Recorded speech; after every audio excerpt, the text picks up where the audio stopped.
All right, let's see if I can get this to work this time. Okay, did I get it to work? I think I did, didn't I? Oh, good.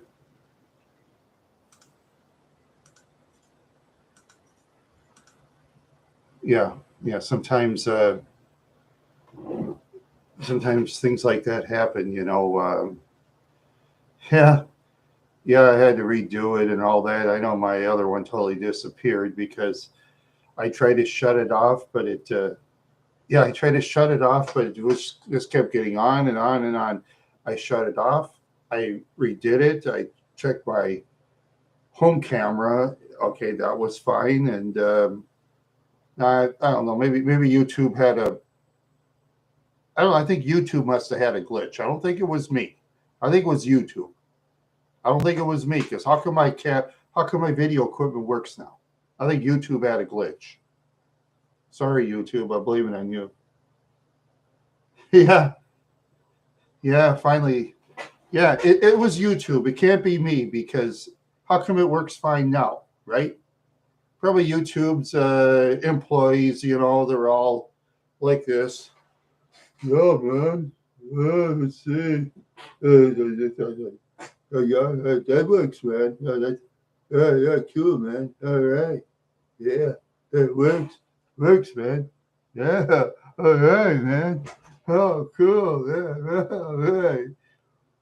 Yeah, it was good. It was good. Yeah, it was good. Yeah, it was good. It kind of crackles, but that's okay. It works. It works. I can hear sound. That's your typical YouTube people. Because it isn't me. It can't be me. Impossible. Not to brag, but you know, yeah. No, no, no, no. We got to leave YouTube alone. They're too powerful. YouTube is too powerful. YouTube and Google are very powerful. I mean, they can slow down other channels. I mean, they've been accused of it. I'm not saying they've done it or not, but they've been accused of doing it by other channels and other platforms and other video platform channels. There's others out there like Vimeo. You know that there's Vimeo, and yeah, it's YouTube's fault. I blame YouTube. It's not my fault. See, yeah, YouTube did it to me. Yeah, yeah, YouTube did it to me. I blame YouTube. It's not me because how come it works fine now? I think they're yeah. Cops work with YouTube. Cops work with YouTube, and cops work with all kinds of other people. I mean, let's just say, for example, on one of those social media sites, say someone sends you dirty pictures, you take it to law enforcement, they're going to do nothing. They'll do nothing. They'll blame you for it probably if you don't have enough money. Now, yeah. Well, anyway, it, yeah, it has to be YouTube. It can't be me because how come it works fine now? I checked my home camera. My personal home camera. I do my commercials. I'm your big fan too, Hartsey. You've been on several other shows reviewing movies, Hartsey. Several other shows. So you're ahead of me in the ball game there. Yeah, you've done many, many, many movie reviews yourself. You know, because you have more knowledge of movies than I do. See, because my mind, I can't figure out more than like one page of lines. For example, because when I watch something, I forget a lot of stuff. I mean, I've been doing that since I was a kid. After taking Thorazine, the mind kind of got forgetful. It wasn't my fault. I was a kid. Kids don't know any better. I mean, see, that's one thing adults don't understand. Many adults, especially parents that are adults, that children think different than adults. Anybody, well, we all know that. You know that. I know that. But a lot of adults don't know that. They treat their kids like they're supposed to be adults, and kids think different than adults. But you give kids drugs, any kinds of drugs that affect the mind, like Thorazine and Ritalin and Haldol and all those other hard drugs. Okay. And sometimes people will give them their alcohol, which is wrong. Whatever it's hard liquor or beer, that is wrong too. But Thorazine is worse than beer and alcohol. I'll tell you, it's worse. I know that. You can see that video of me when I was a kid in Minneapolis, Minnesota. That time I was going by my late Uncle 70 Impala. I was high. I was obviously high as a kite. It's proof. I got proof. I was high. I know I was high. I was flying. Not a good fly neither. Bad fly. Very bad fly. Yeah, you don't fly very well. Yeah, you fall down a lot. You get... I don't know. I think it didn't help, see? And look at me, see? I can prove I jumped off swings as a kid, see? I'll show you. See these knees? Ow! Oh, God, it hurts. Yeah, see my legs? They're like flat like this. That was from jumping off swings on concrete and going on the ground, scraping my pants. Yeah, that's why my knees are very flat. I jumped off swings on concrete. Please don't do this, parents of kids. Don't jump off swings on sand. Don't jump off swings anywhere, okay? Don't even jump on a trampoline, because I have to say this to YouTube so YouTube will know we care. Because YouTube is, if you don't put a disclaimer on videos, they'll get mad and they'll zap you right out. Oh, yeah, they zap people out for little or no reason, I've seen it. I know it's happened to people like that. I mean, I remember one show we did a while back when Heartsy and I were chat monitors, and I remember one show they just zapped out Jimmy and Aggie. That was about the cleanest show they ever did.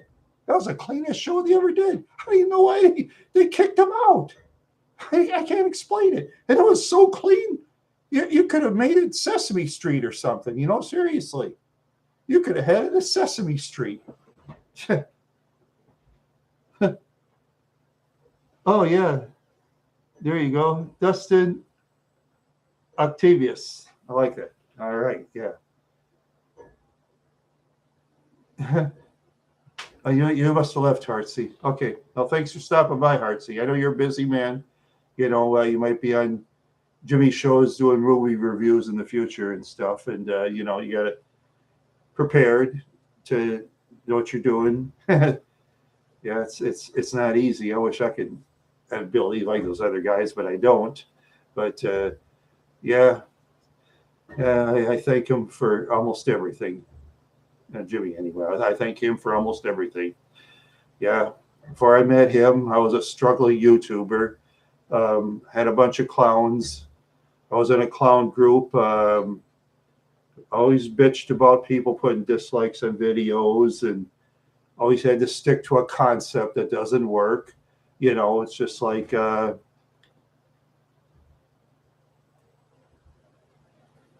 I can't do that, Dave. I'll get kicked out. No, I'll get kicked out for that. Yeah, I'll get kicked out. No, that wasn't my buddy. I didn't know that guy from Park Rapids. Bob Fairbanks was not my friend. He was my friend, but he turned on me one day when, according to what he said, my brother accidentally hit his car against his garage door or something like that. I got that, and Bob was kind of extorting money out of me. He was getting money from my sister Karen. At the time, I flapped my big mouth on him. He must have took probably about over $1,400 of it. I was scared of him and stuff, which I shouldn't have been. I should have stayed away from him, but that was my fault for being an idiot. I've learned over the years, there's a couple things you learn when you go out in public. Number one, never talk about money, especially how much you have.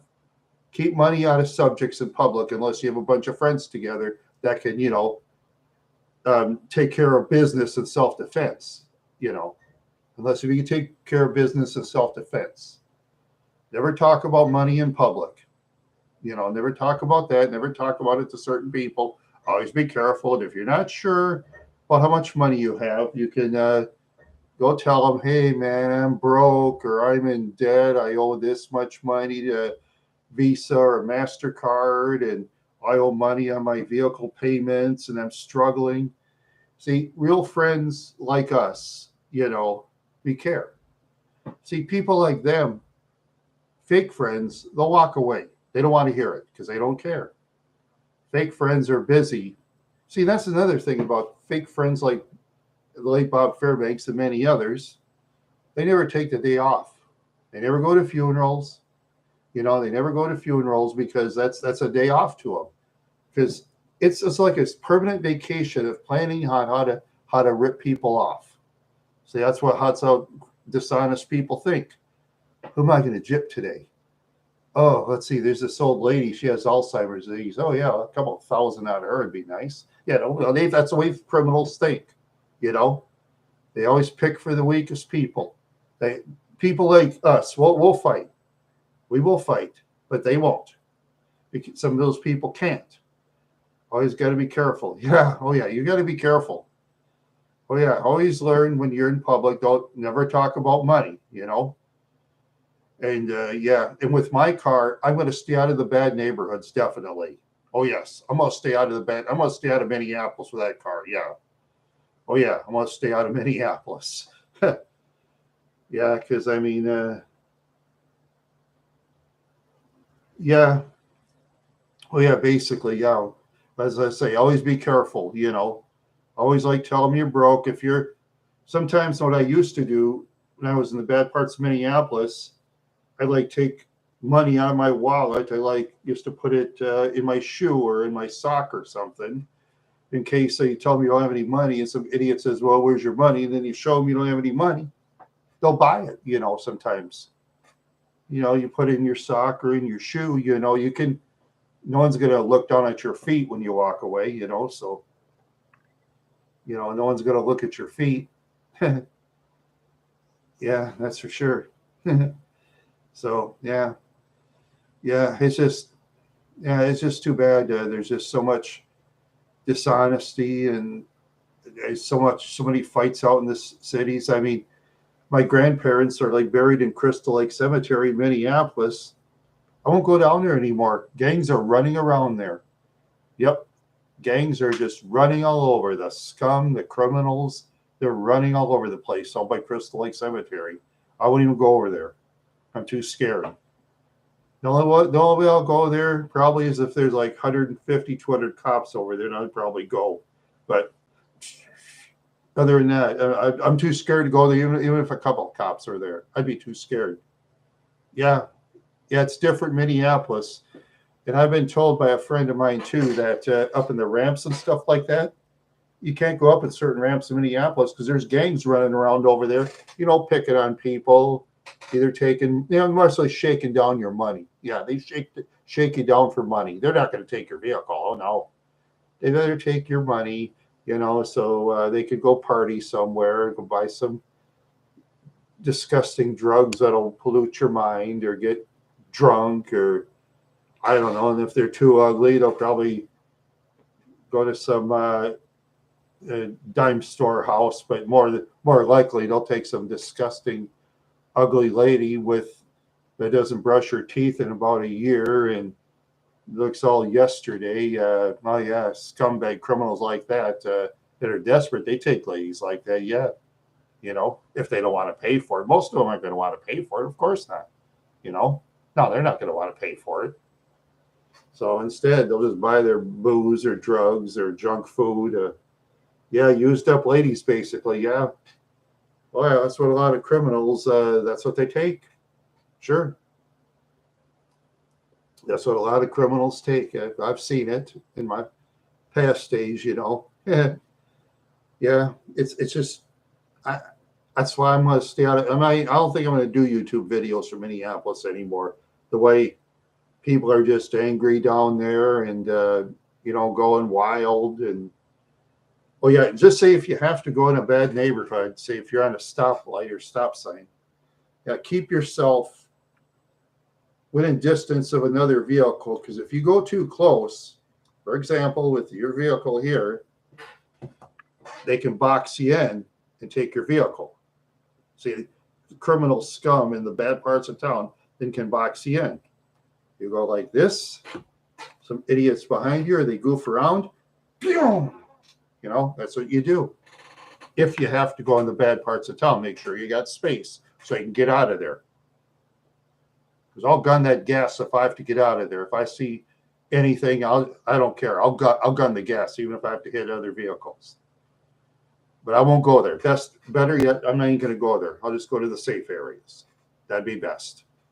I feel sorry for good people that have to live there. A lot of good people have to live there and watch their backs every day. Makes me sad. And to the good people that have to live in bad neighborhoods, a toast to you. A toast to the good, innocent people that have to live in bad neighborhoods. I give them a toast. Yeah.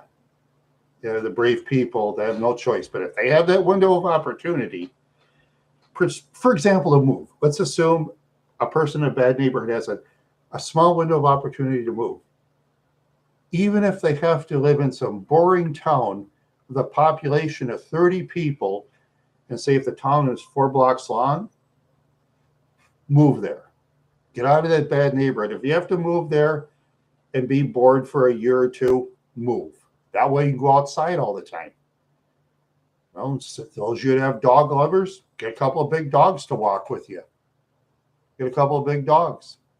Because up north in the central Minnesota area where I'm in, like in Wadena, you know, it's a popular breed of dog there now because since there's so much crime, Rottweilers. A lot of Rottweilers up there. Yeah, some of the Rottweilers are running loose. I got chased by one once in Wadena while I was running around the neighborhood. I had this bicycle, rode for my life. If that Rottweiler would have been in shape, I would have been dead. But it was fat. I was lucky that Rottweiler was overweight. It got tired quick. Because a lot of people that have those big dogs, you see, they don't walk them around enough. Because big dogs love exercising, you know, unlike human beings, which a lot of human beings hate exercising. Animals like dogs love exercising, most of them, unless if you want a pug or something, for example. They're not an exercise dog, but most dogs, little or big, love exercising. Yeah, that's why they say, just like what Mother used to say, yeah, oh, sure. Well, yeah, criminals will use dogs against people too. Yes. Good point there, Octowave. Yeah. Good point there too. Yeah. Can go both ways. It can go both ways. Yeah, a lot of times criminals will use dogs to alert them in case they got to hide stuff from law enforcement. They'll do that too. Yeah. Yeah, it goes all ways, Octowave. Good point. Very, very good point. It goes all ways. Every single way. It does. It's just weird. But to me, what's worse than dogs, Octowave, is criminals. Scumbag human criminals. And my ex-friend Adney Allen from Fargo, North Dakota, that scum, you could Google him. Adney Charles Allen, Fargo, North Dakota, that scumbag. He's not here anymore. Good. I don't miss that guy at all. Real low life. Real low life. I used to know a lot of people that would have taken care of him too. Mean people. Mean people that need something to do. I used to know a lot of people like that. Mean, get mad for the littlest reasons, man.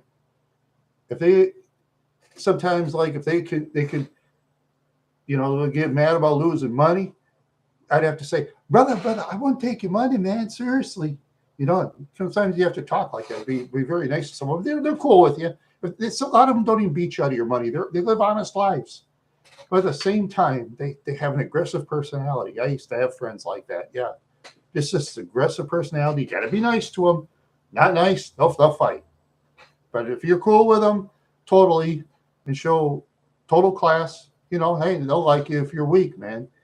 That way, sometimes they get street information from me, you know, because I walk the streets and I just tell them what's going on in the streets. You know, that's what I do.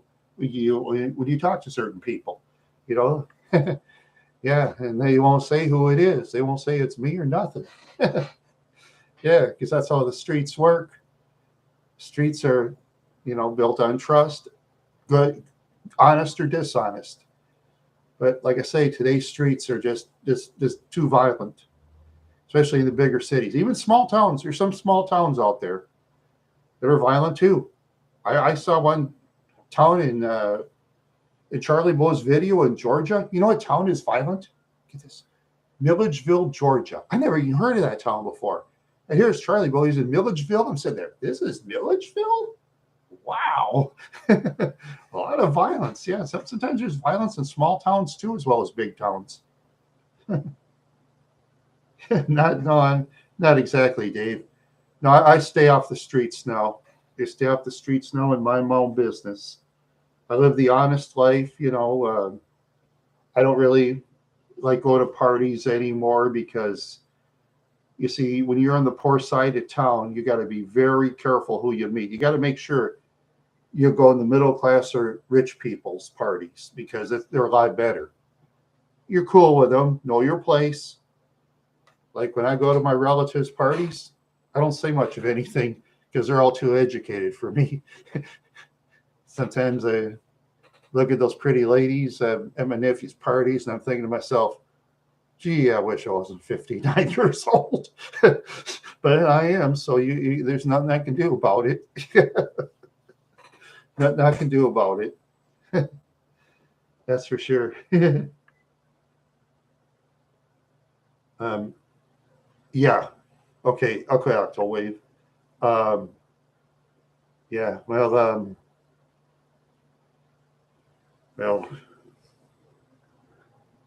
it's always do what you can. Yeah, do what you can. Yeah, but for me, like I say to people out there, if there's that little window of opportunity to live in that small town that's like 4 blocks long, take advantage of it. I'll put it this way.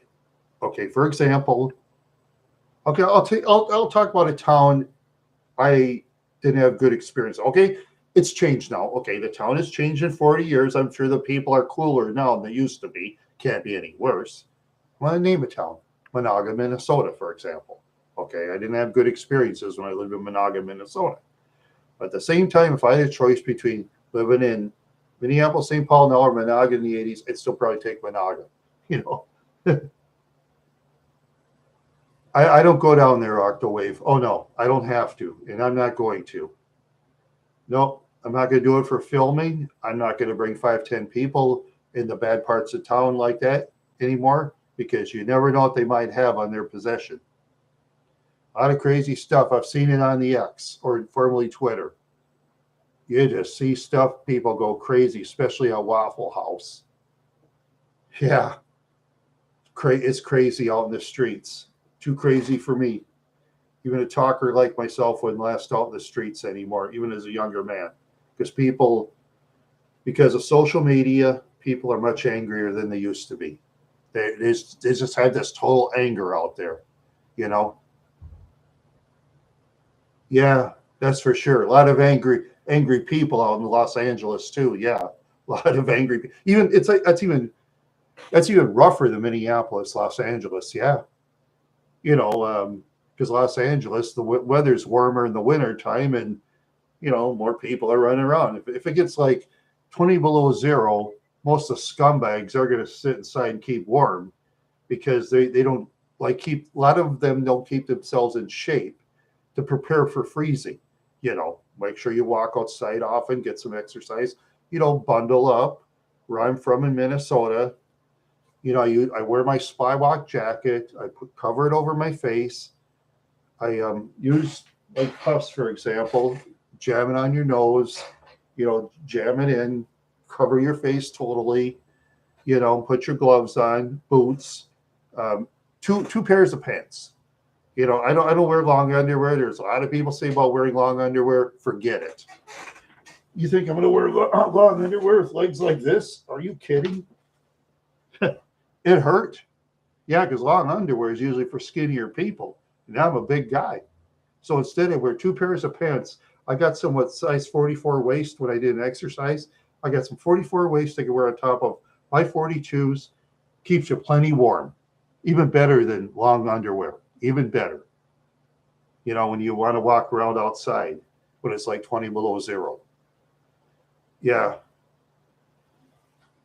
Sometimes I'll wear my extra thick socks, you know, sometimes I don't need extra thick socks because once you're bundled up warm and keep your feet moving, you know, your feet aren't going to really get that cold if your boots are strong, you know, because there's a lot of good companies where they have strong boots so they keep your feet really warm.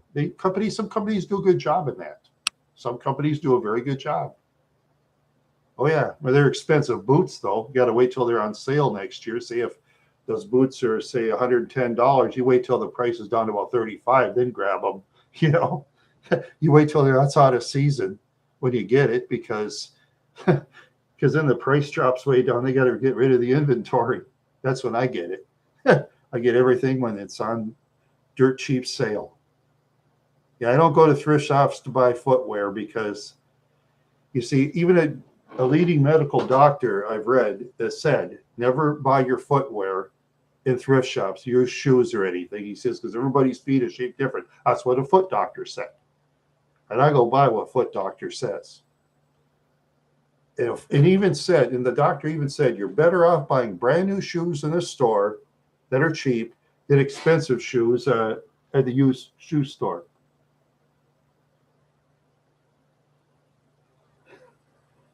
Yeah, well, and then males too. Yes, that's true. Octawave. Okay, like I'm on the X, for example. There's a lot of these females. A lot of them are nice looking. They think they're gonna find a rich guy on social media. Octawave, it doesn't work that way at all. I've known rich people. Rich people actually go places. Oh, they go to places like orchestras. They go to plays, you know, where there's a lot of dancing. They go to that. They go to orchestra music. They go to jazz. They like that. A lot of rich people like that. They like there a lot in some of those restaurants I'll go to. You got to wear certain clothes. If you don't go in. Oh, the poor people challenge it in court. They'll lose because then they can say, "Hey, we're not racist. We're fair to people who wear clothes. They'll bring people from different races. They'll say, "Hey, man, this restaurant's cool as long as you wear the right clothes."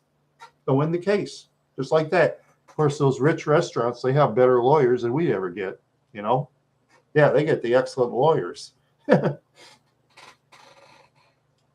Yeah, that's true. Octo lives in the bad parts of town. Yeah, he lives in the bad parts of town. I used to live in them too in my past life, but it's a lot rougher now because of the social media thing.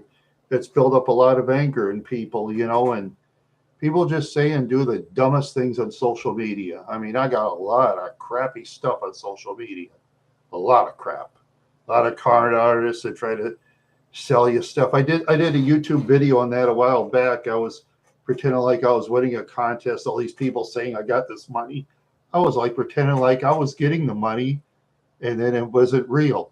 Yeah, millions of dollars I could have got. I was pretending like I was rich. Yeah, well, I gotta think of some things in the future. Yeah, next year. Yeah, I'll be going to this wedding event. I'm not going to negotiate, of course, but hope everything's all right. No, I really haven't, Dave. Let's see now. What did I? Okay, this was Saturday. Saturday. Okay. Yeah, this one, for example. Okay, somebody's at won $2. A couple of them I won $5. Okay, but I've lost a lot more money. But the one I usually play is Lotto America because it's like $1 for a ticket, and your odds are like way better. You know, it's see your odds of winning the Lotto America. Let's see. Well, I'll see an example for a number. Unless if I look it up. Nah, you shut up, Python. Honest, I don't want your winnings. You can have it. You can have your winnings. You can split yours with Dave. I don't want it. You keep it because that way I won't be under your thumb. So there, I won't be under your thumb.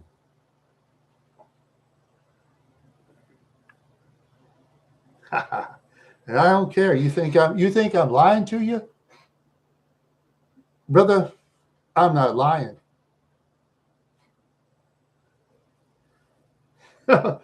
Oh yeah, you're not going to give Octo anything either. Octo knows the score. Octowave knows the score. Because where Octowave comes from, got to be careful on things. Now you guys split it up, have fun, go. You can go buy George's Bar in Newell, Minnesota, and spend $3 million refurbishing the building. For all I care. Yep, they need at least $3 million on George's Bar out in Newell.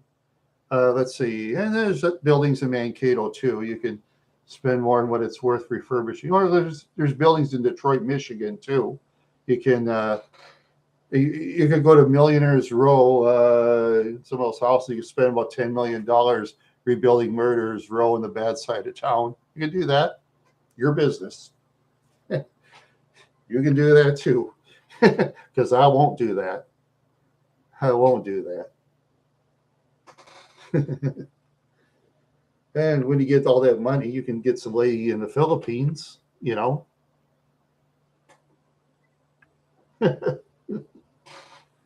Yeah. You guys go get some ladies in the Philippines. Because a lot of times, just like my future um, nephew-in-law said, when he was in the Philippines, when he was doing his archaeological dig, you know what he said? You go to the Philippines, all these Philippine ladies say, "You American, huh? Are you married? Do you need a girlfriend? Can I be your girlfriend?" That's what my friend Jimmy said. Yeah, yeah. That's a. Oh, you don't want Philippine women? No, okay.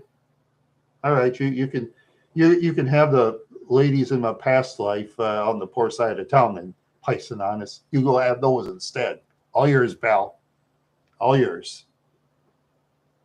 There's a lady named Patty Jones of Wadena, my ex-girlfriend. You can have her free of charge. You'll probably marry her. You'll probably marry Patty Jones.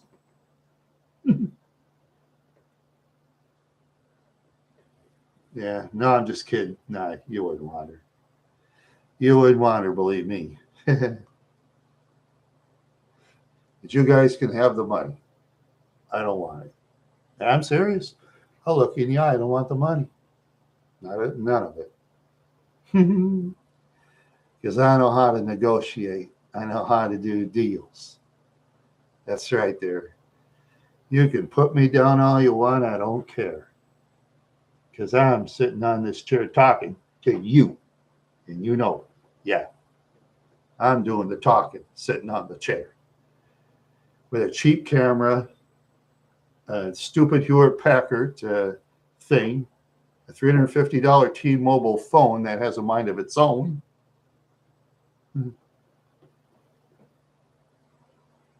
Yeah, yeah. Never, yeah, be careful with those mail order ladies.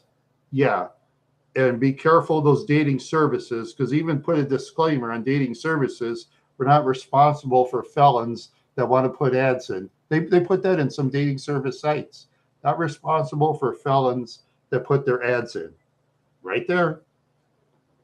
Oh, there's some people that'll date people with committed felonies. Look at Susan Denise Atkins. You ever read Helter Skelter? Yeah, she was married to this one guy who was like her lawyer. Susan Atkins got this guy who was like a lawyer. He married her, and he was helping her on all the cases. You know why the lawyer married her? Business. You can make a lot of money. I'll tell you about a video on 60 Minutes.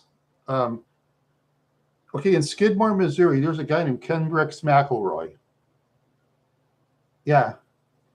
There's this mob lawyer named Richard McFadden. He was a rich man as a lawyer. You could pay him anything if no matter what crimes you've done, they'll take your case as long as you pay him. That's the kind of guy McFadden is. Yeah. Yeah, Gene McFadden. Yeah, the guy from Skidmore. He doesn't care what kind of crimes you do as long as you pay him. As long as you pay him money. Yeah. Yeah, so I say, it's just strange how things work sometimes. No, I'm just saying, yeah, you got to be careful those. Yeah, that's true.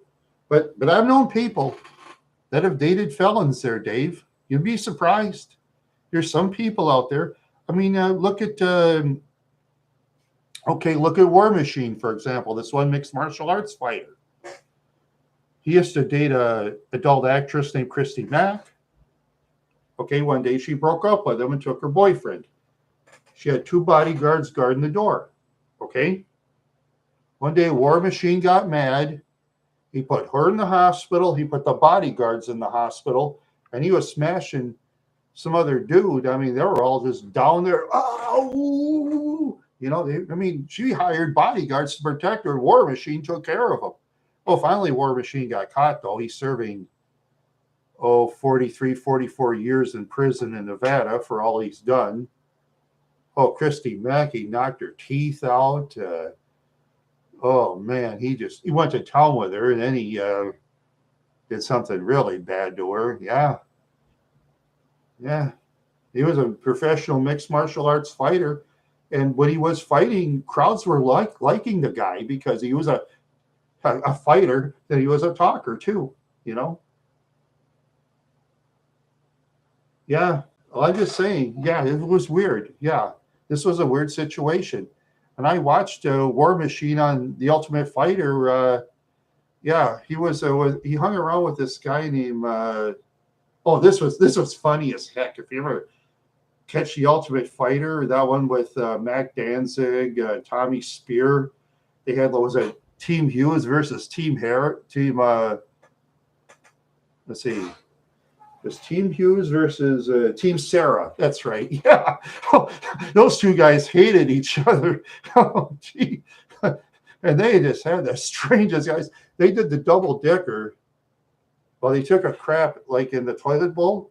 Yeah. Then when you flush the toilet, the crap goes out the other way. They call that the double decker. Yeah. Yeah. War Machine and that Richie guy did it. Mac Danzig. Richie was scared of him. You can tell.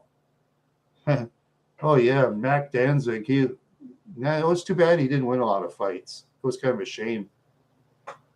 Yeah, I was hoping he was doing pretty good until he went against a guy in Iowa named Josh the Dennis Neer. Yeah, Neer just beat his face in, man. Oh yeah, Josh the Dennis Neer. That was his nickname, the dentist. The reason they call him the dentist, because after he fought guys, they had to go to the dentist, get their teeth pulled out and stuff. Yeah, that's why he was called the dentist. Josh the dentist. Yeah, that's why they call him the dentist.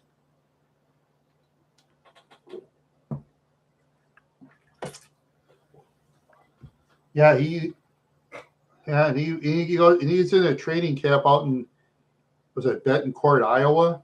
Yeah, it's like in a small town. They have all these fighters. They're all tough. Yeah, you have to be tough to be in their training camp. Yeah, it's out in some town in Iowa. Yeah, sometimes the training camps of mixed martial arts live in small towns. Look at Nate Diaz, that guy that fought Jake Paul. Oh, he exposed Jake Paul towards the end. He went up there and he did this cross arm lock. Jake Paul, you can tell, would not know what he'd do. And that's just a basic hold. Because Nate Diaz, he knows about 50 submissions. But see, they were in a boxing match, though. They took away a lot of his weapons, Yeah. Oh, yeah. Oh, yeah. Oh, yeah, the Paul brothers. Yeah. No interest in them. Oh, they make a lot of money. Give them credit. They make lots of money. I'll give them credit for it. Yeah, you got to give them the credit. Now, they're tough guys. Cool. But Dana White already offered Jake Paul to be on his Ultimate Fighter show. Jake Paul never gave him an answer. Dana White already made him an offer. Jake Paul didn't give him an answer. Why would he? Because Jake Paul's making a lot of money in other ways. That's why. Money. He's a smart man, Jake Paul, and Logan Paul. The Paul brothers are smart. But those that like them, that's fine. They got a lot of fans. I'm no fan of theirs, and they would give 2 hoots probably about people like some of us in this chat room. Some they might like it, might not, and some they wouldn't like us. Oh well, that's fine. Who cares? Who cares who likes us and who doesn't? You know, who cares? I've learned not to care a long time ago, you know. Yeah, that's who I am.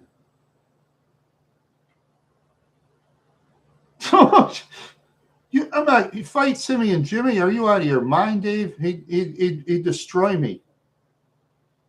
So, Dave, you think I want to commit suicide? Are you nuts? He already told me about him.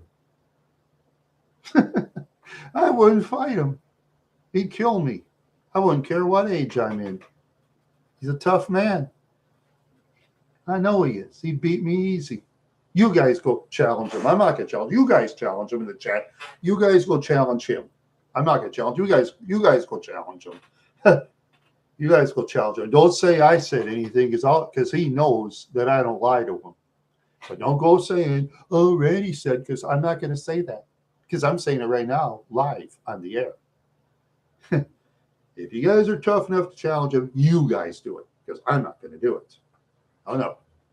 You tough guys do it. And now, you might not beat him. I don't know. Who knows, right? Who knows? I'm a talker, not a fighter. That's what I am. I'm a talker. I'm a talker. If I was fighting in mixed martial arts, I'd have to have a lot of skill and ability, and they won't let me fight in mixed martial arts. They wouldn't let me fight. No athletic commission would sanction me in a fight, period. They won't. Nothing I can do about it. That's how athletic commissions work. They judge fighters. Can this guy fight? If they say no, and but a lot of those professional fights that make a lot of money, they go through the athletic commissions. Yeah, they want to make sure it's clean and safe for the town. Yeah, it's like Scott Ledoux. He was an athletic commission, and he was a fair man. When Scott Ledoux was alive, he was a very fair man. He believed in integrity. Yeah. Yeah, he believed in fairness and integrity. Yeah, my older sister one time told me there's this bar downtown and some bouncers dragging her around for whatever reason, I don't know. She says, can I talk to your manager, Scott Ledoux? I heard he's your manager. My sister talked to Ledoux, and Ledoux believed he says, oh, he treated you like that, huh? Okay, I'm going to take care of it. He went up to him, he says, don't you treat people like that again. Show some respect. No, he says, well, no. He says, shut up. He says, I got about 50 witnesses that said that my sister was right. He had witnesses that were telling him this. He says, you want to be fired? I'll fire you out the door. You can go back to that sleazy bar. No, please, Mr. Ledoux. I'll stay. I'll be cool, man. He's all right. Do your job. Yeah, because he paid more than most people. Scott Ledoux paid people more than most people. That's why. It's either get your job for $30 an hour or work at some sleaze place for $8 an hour. Oh, of course, they're going to stay at Ledoux. Yeah, because Ledoux is a successful businessman too. Yeah, that's true. Yeah, so my sister said, and she got Scott Ledoux after that guy. After that, my sister heard reports that bouncer changed. He didn't do it anymore. Yeah, and she got word that he was too scared to get fired because it was either that or the sleazy bar he could be security in. And he wanted to stay in Ledoux's place, when he was manager or owner or something like that. Yeah. But yeah, he was an athletic commissioner in Minnesota. He's a very good one too. I mean, a lot of boxing greats bragged about him. Yeah, he once Scott Ledoux, he fought against let's see.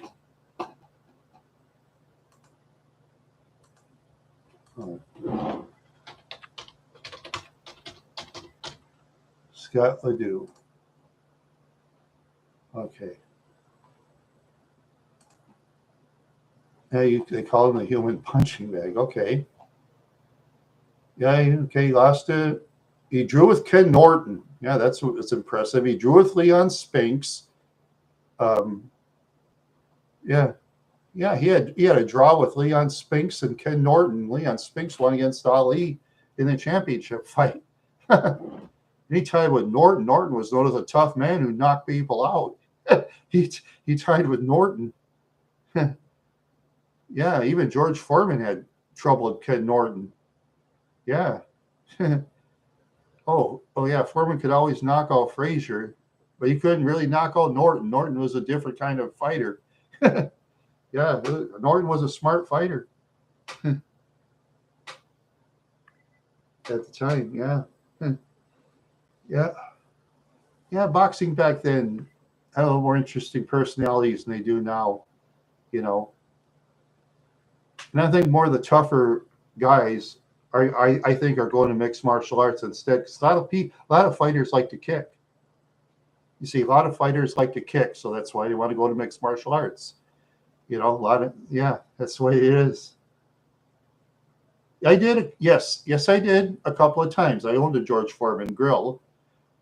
They're not really bad for cooking, but sometimes when you like cook chicken, it kind of turns rubbery. It doesn't taste bad, but it's like rubber.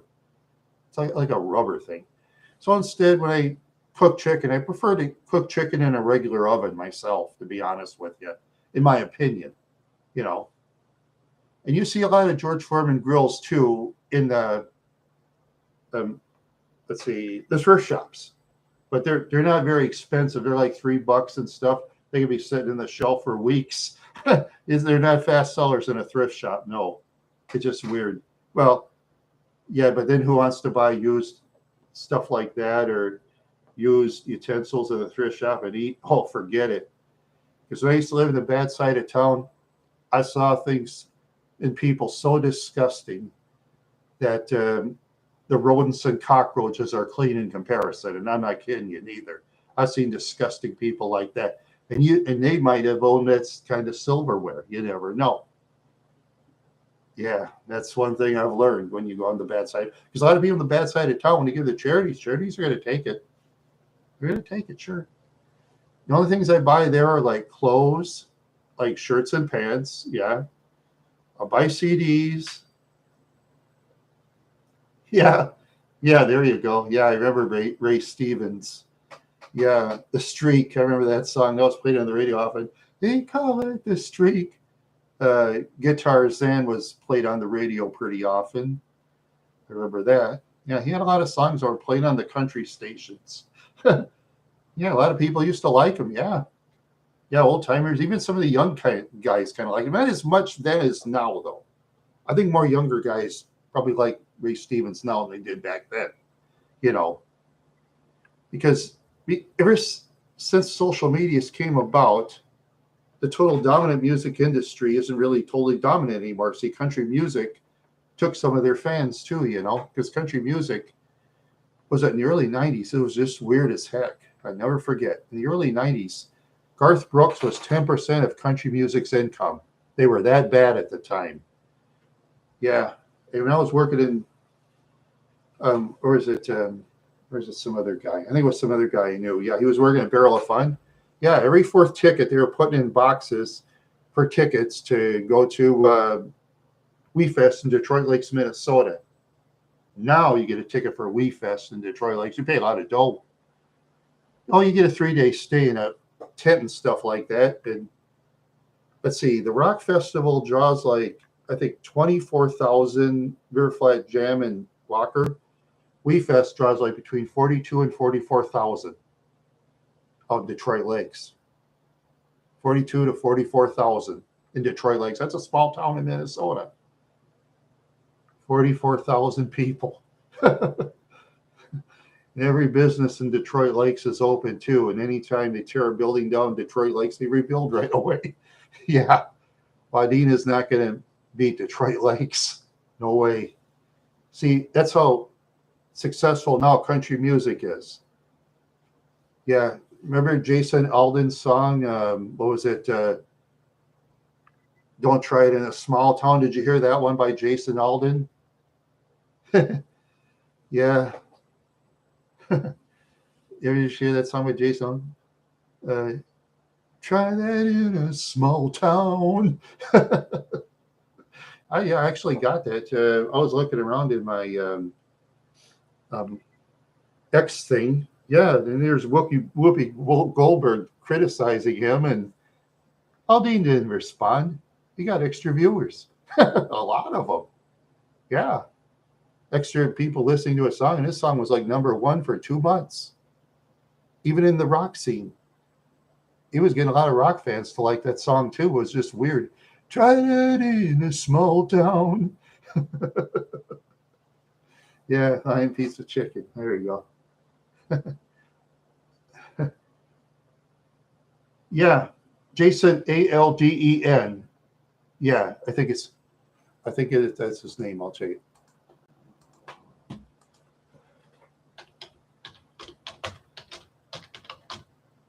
Okay, it's spelled Jason Aldean, and it's a song called "Try That in a Small Town."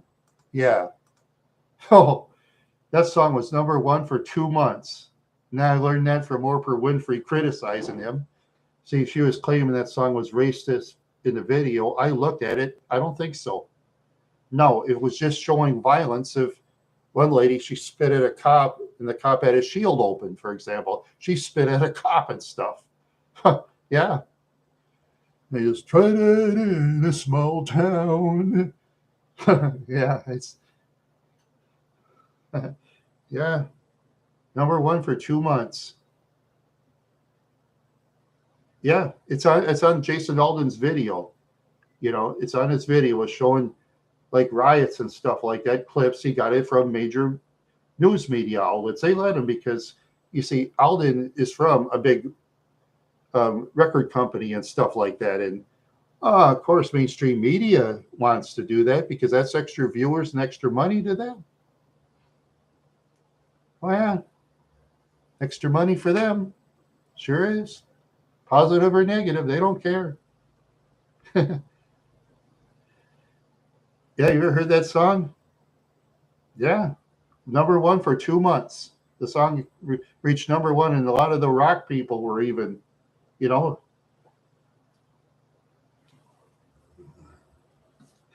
it's different. Yeah, it'll blow you away. Yeah, that song will blow you away.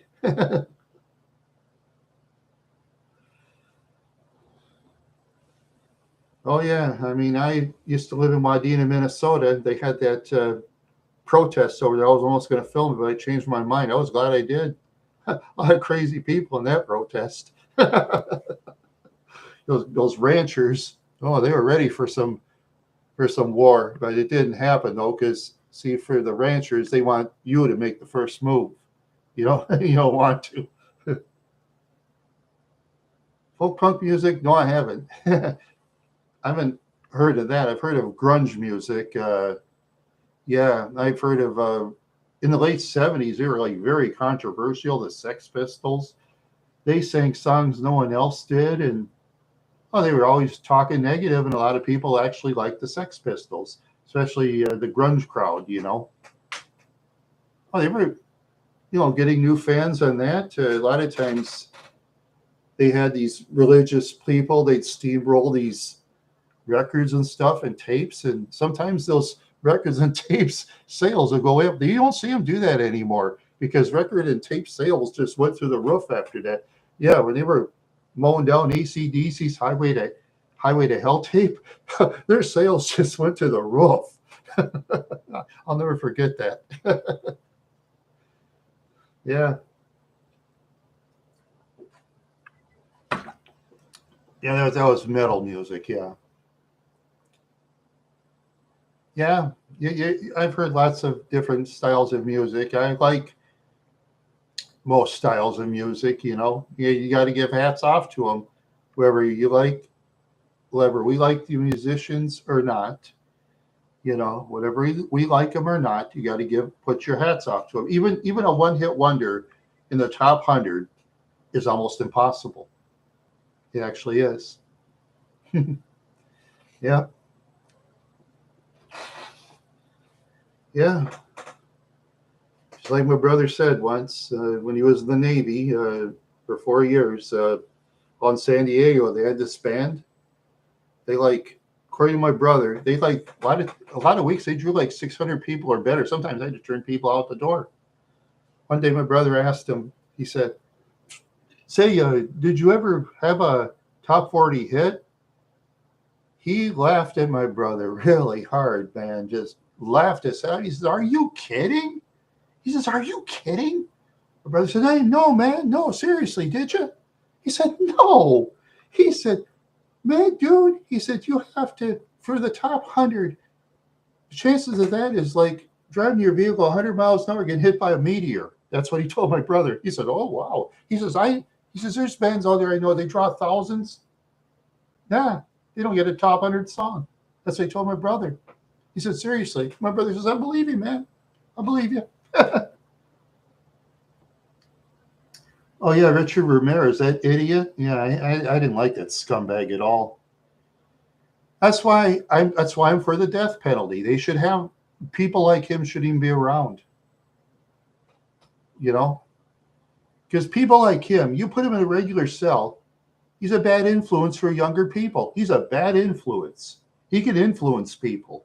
You know, some guy say he's all depressed and bad breaks and stuff like that. Ramirez can convince some cellmate to be a kook.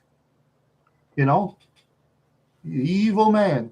And the media just keeps putting him on, and he's like really evil, don't care. Yeah, real maniac. I would, ugh, yeah, real maniac. No, not exactly, Dave. Very few ladies like him. Most ladies do not like Richard Ramirez. No, most ladies don't like Richard Ramirez. You want to put up survey, you do that in your own social media platform, because I'm not going to do it. If you want to do it, you can. Up to you, Dave, or up to anybody else. I'm not going to do it. I do other things. I do other things besides that. But anybody wants to do that or not, your business, not mine. Yeah, sometimes they do. Yeah, there's some misguided people out there. They're going to marry murderers for publicity. Oh, I told you about that lawyer that married Susan Atkins. Here's like her lawyer and stuff. He's making a lot more money for himself too. There's a lot of kooks that have families with money that pay for him. Look at John Hinckley. You know why he's out of prison now? He had family in the oil industry. They wanted to get him out so he can like come and visit him, because some relatives probably like him. And they got to probably make deals. Don't have John go here and there and there and there. And John, he's going to follow it now. Of course he will. Yeah, they said to John Hinckley, for example, okay, you got to stay out of these towns and these towns. And he's going to do it. Of course he is. Because there's a lot more freedom walking around outside than walking in a prison yard, I'll tell you that, But still, if it was an average person, they'd rot in prison because, I don't care what leader it is in the United States. That's not cool. You don't do stuff like that. That's not cool. You don't like your politician, vote for somebody else. That's all you do. Vote for someone else. That's all you can do. Sure, you can go to the rallies. You can, go to the rallies, say your piece, whatever you want to say. That's your business,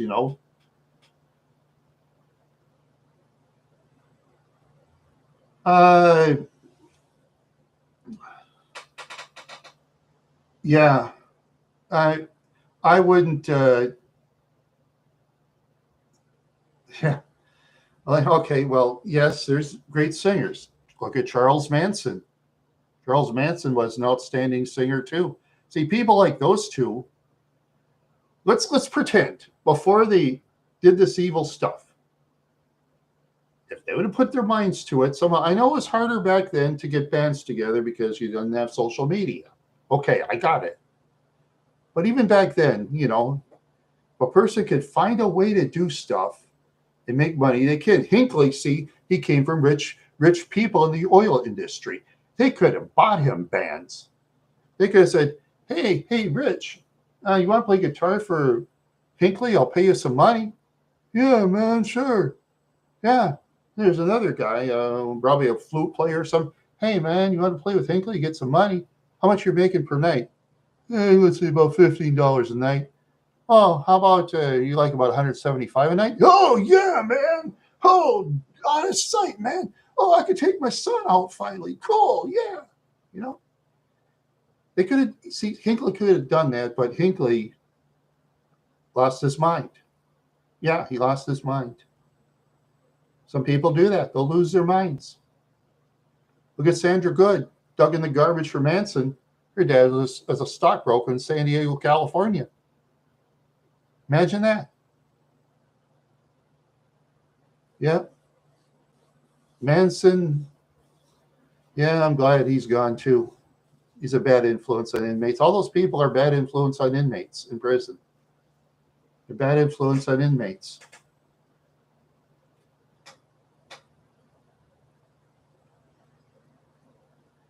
No, not interested, Dave. No. What I'm interested in is watching old time bands and videos and stuff like that. That's my thing. Yeah. Yeah. I'll watch Twisted Sisters. We're not going to take it video. It's cornball fun. Tipper Gore was, accusing him of this and that. And it was just a goofy video. It's goofy as hell. Yeah. Not that serious about that. It was just goofy. Yeah.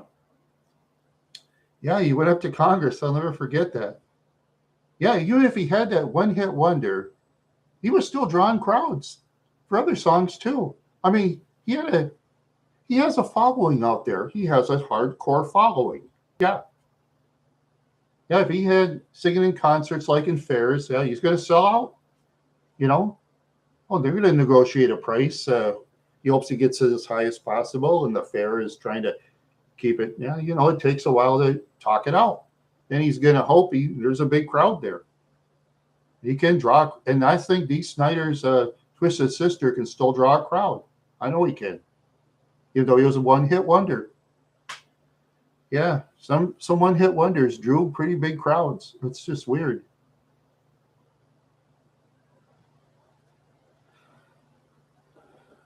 Oh no, I didn't see that. Strangeland? Oh no, I had to see that sometime. Yeah. Oh yeah, it's just yeah. No, I enjoy watching a lot of those music videos, good and bad. Look at the Vinyls video on that song "Touch Yourself." Oh, average person puts that on YouTube, they'd be kicked out. Not the Divinyls though. Oh no, you don't kick them out, or you don't kick out Madonna. Madonna is a money maker. That's what Madonna is. Madonna is a money machine. Yeah, well, oh, yeah, okay. You guys enjoy the movie. You guys enjoy the movie there. Now, I don't know what's up in the future. I'm not sure, but I got to do different things on my channel. I think all the new subscribers that came on got 93 in 1 year, even though some idiots tried to sabotage it. It didn't work. And I reported all of them. And I told them, if I'm ever touched out in the street, they'll rot in prison. My family will make sure they'll rot in prison, and they will. We'll make sure they'll rot. Oh yeah, we know our enemy's weaknesses. We know it. We know. We know. Anyway, yeah. I just got to plan for other videos. I've been busy planning and planning and planning. I got to do better. My friends are just kicking my rear end from pillar to post. They're kicking my rear end from pillar to post. Even Heartsy was on my thing earlier. I wonder. Oh yes, he was in the beginning chat. The guy that's on Simeon and Jimmy's movie channels. Yeah.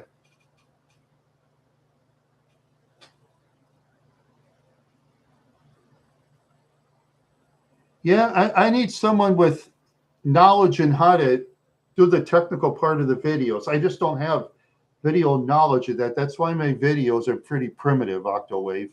That's probably why my subscribers are down. But if I ever get extra bread, or I'd get extra bread, I'd hire technicians to help me out. Of course I would. I'm going to hire technicians. I'll find them somewhere. I'll find them. I'll find a crew somehow, some way. I'll find out who they are.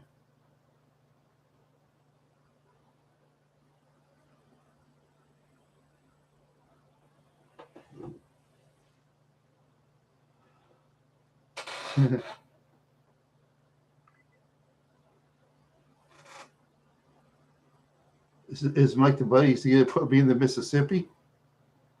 Dave, where do you get that strange idea? He doesn't live by the Mississippi. Mike doesn't drive by the Mississippi. Mike doesn't drive as far as probably Mankato and back, probably 15 miles. That's his speed. He doesn't. Mike has a traveling complex. He doesn't travel farther, like from Mankato to Garden City, and that's it. He doesn't go farther. Some people have a traveling complex. I don't. If I had bread, I'd go in all the small towns. I'd go as south as South Texas if I had the bread. You know, I would. Or I'd go as east as North Carolina, west is Oregon. You know, I would. Yeah. I do a lot more interesting stuff, but it takes bread. And I'm bread starved. I'm technologically impaired, as they say about Amish Paradise, a song I really like. Yeah, that's one of my favorites. Weird Al Yankovic. Yeah, he sings that. That's funny as hell. Amish Paradise. Yeah, that song's funny. Okay. Yeah. Okay. Okay, Dave. No, I'm just saying. No, Mike's the type of guy, you know. He has a cat named Wendy. I filmed Wendy on my video, but you have to catch Wendy in the moment outside. If I can catch Wendy, say, killing a mole, I'm going to try it, but it's not going to be easy, you know, because Mike's cats, you know, they go where they go. If I ask Mike, "Where's your cats?" and he just say, "I'm not going to tell you," they'll go where they want to go, none of your business, or something like that. And that's cool, because Mike saved my life.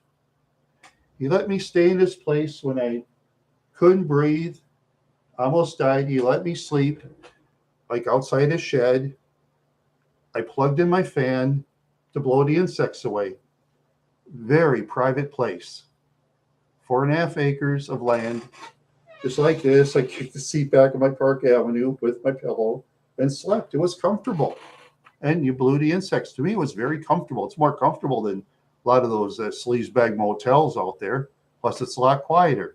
You don't have to worry about someone getting in your car and jumping you. No worries there. No worries there, because there's lots of land out on the areas of Garden City. A lot of people own a lot of acres. And some of those people, they carry protection of their choice. So those criminals that want to goof around, you better be careful, because they will defend themselves out in that area their way. Yeah. They'll defend it their way, just like in a lot of places, like Dave's state of Texas. People protect themselves their own ways, whichever the way they want to do it. Buy gold. It takes a lot of bread to buy gold there, Octowave. It takes a lot of bread to buy gold. Even 1 ounce of gold is expensive. And you got to make sure when you buy gold, you got to put it someplace and not talk about it, because there's a lot of criminals that'll steal gold. You know, So a person's got to put it somewhere and not really say anything to anybody. You know, a lot of criminals out there. I'll tell you, a lot of criminals, uh, a lot of those sticky finger types. Yeah, a lot of sticky finger types. Yeah. When's the last time I talked to Mike? Let's see. I think about a day or two ago. Let's see. Oh, I'll take a look. I gotta wait for my phone to recharge or whatever. And party favors. There you go. Yeah, it takes a lot of money, Octawave, to buy gold. Even buying silver. You know, you know what I want to buy if I have money, and maybe it'll be legit. I don't know. I want to invest in land in Mars. Because just think Mars with all those minerals out there, untouched minerals in Mars. And just think if they find minerals on your land, you're going to be rich. Make sure you had signed on the contract. Make sure you read the contract carefully. Have a copy of the contract. Put it in the safety deposit box at the bank or something, you know. And don't even tell the bank you have it, you know. Don't tell nobody. And you're all set. Okay. Oh, yeah. Oh, yeah, Mike. Yeah, that's right. Okay. Come on, you stupid phone. Okay.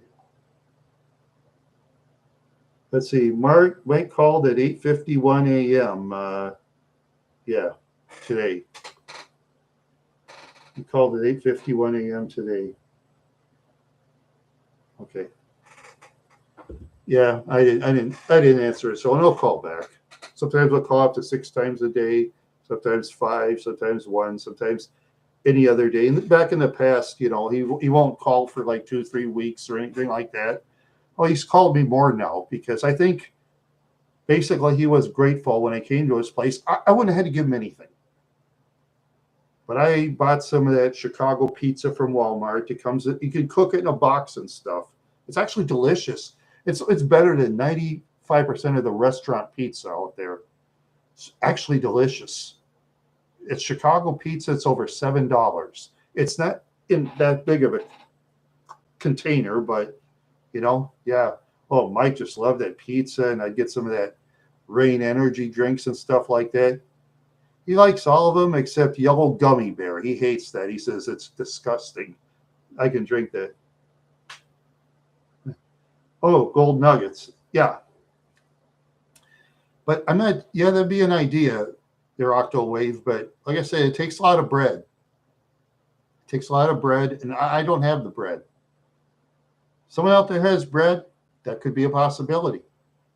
Right? Yeah. Or there's other investments too. You know, there's some that are, okay, let's pretend in my lottery ticket, say I won with a cash option of $1.3 million. I put most of my money collecting low interest rates because I'm going to get that guaranteed money. That's what I'll do. I'll get that guaranteed money, like 40, 50,000 a year. That's more than good enough for me. I can live off that pretty well. Get a convertible. Doesn't have to be brand new. No. Go to parades and stuff like that. That'll be fun, and drive your convertible around. Maybe get myself some beautiful wife somewhere, you know. Get to know her real well, of course, but that's what you do. Get to know her real well and see what happens in the future, good or bad. Yeah. Yeah. Chrysler LeBaron. Yeah, I've heard of those before. Yeah. But if I was getting a convertible, if I was rich, okay, and I think this car is kind of a sleeper. Of course, I really drive it too much. I think the 1970 Buick LeSabre convertible, two-door, with a 455 four-barrel V8 engine. or two barrel. 455s are pretty popular. I think that's a sleeper car. I could be wrong. I mean, it's not fast race car fast exactly, but you could squeal those tires pretty far. Because I remember a kid named Warren Lee Allison. He had his grandpa's 70 Buick LeSabre. He paid like $50 for it. It was in mint condition. You should have seen Warren Lee Allison everywhere. He says, September's more Rockford, Randy. He'd squeal those tires everywhere, man. He was always time for time for some Starsky and Hutch. Oh, I'm surprised that car took abuse, man. That was his grandpa's car. He sold it to him for $50. A 70 LeSabre 455 V8. It was like in mint condition. His grandpa sold it to him for $50. Yeah. Very noisy. Oh, yeah, they squeal those tires. Yeah. Well, it'll take a while. See, the car, the 455 70 LeSabre, it'll take a while to get speed going, but it'll go after a while. Because the engines in 1970 had a lot of horsepower. Yeah. They had a lot of horsepower. Oh, yeah, the 70 Buick LeSabre four-door, the 455 V8, in the long run, it beat my car. Yeah, in the long run, it beat me.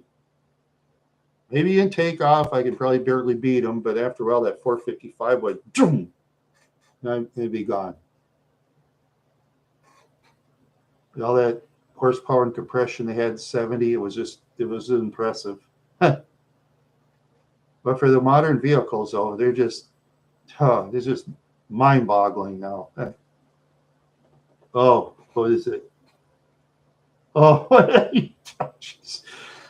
Well, Python honest, you just have the strangest interests. Okay. Oh, what I eat today? I had some Bellatoria pizza. I had, let's see, what did I drink today? I had a glass of chocolate milk, and I had a couple of peanuts. There you go. I told you my meal thing. How about Python honest? I have an idea for you. How about subscribe to those cooking channels and stuff like that? Hey, there's one. I once looked up making mashed potatoes. There's a lady named Jeannie Young. She loves to talk about cooking. She's a Southern lady. Well, she's married with kids, but yeah, she made perfect mashed potatoes. I tried it, and it was perfect. There you go. Okay. You're welcome. You're funny. Yeah. Let's see. See, I'm just I mostly do the box food. I've been doing crockpot food because, times are getting tough and I have to cook from scratch. I hate cooking from scratch, but if you have to, you have to sometimes, It takes a couple hours a day to cook from scratch, but that's the way it goes. I think that's bad things. Just think what our ancestors went through back in the 1880s. I wouldn't want to go through that. No, even the early 1900s. Not the 19. Nope. I'll stick with the modern world today, probably. Yeah. Everybody says they want to go back to the 70s and 80s, but no internet, though. No internet at all, because I was there. Yeah, your fun was playing Pong on a TV set. Blip, blip, blip, blip. You remember that? Yeah. Well, yeah, sometime I got to look up Brian Warhol. I want to get an interview with him if he's still in the car shows. I want to get an interview with Brian Warhol, the guy I rode in the Chevelle with. I got to interview that guy. I'll even pay him to interview him. Yeah. I always wanted to interview Brian Warhol, that guy that I knew when I was a kid. Yeah. I think he'd be an excellent interviewer.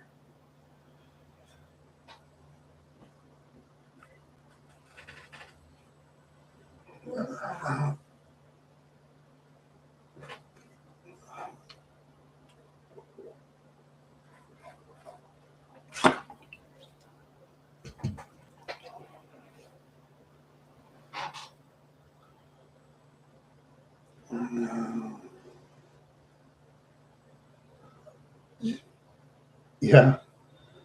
Yeah, I don't know. I think I'll stay here. You guys can go back in the past. So I'll stay right here in the present. I might as well stay here in the present. Yeah. No, you don't have to Octawave. No need. No need. I'll find him. I'll look for him. I'll go look for him.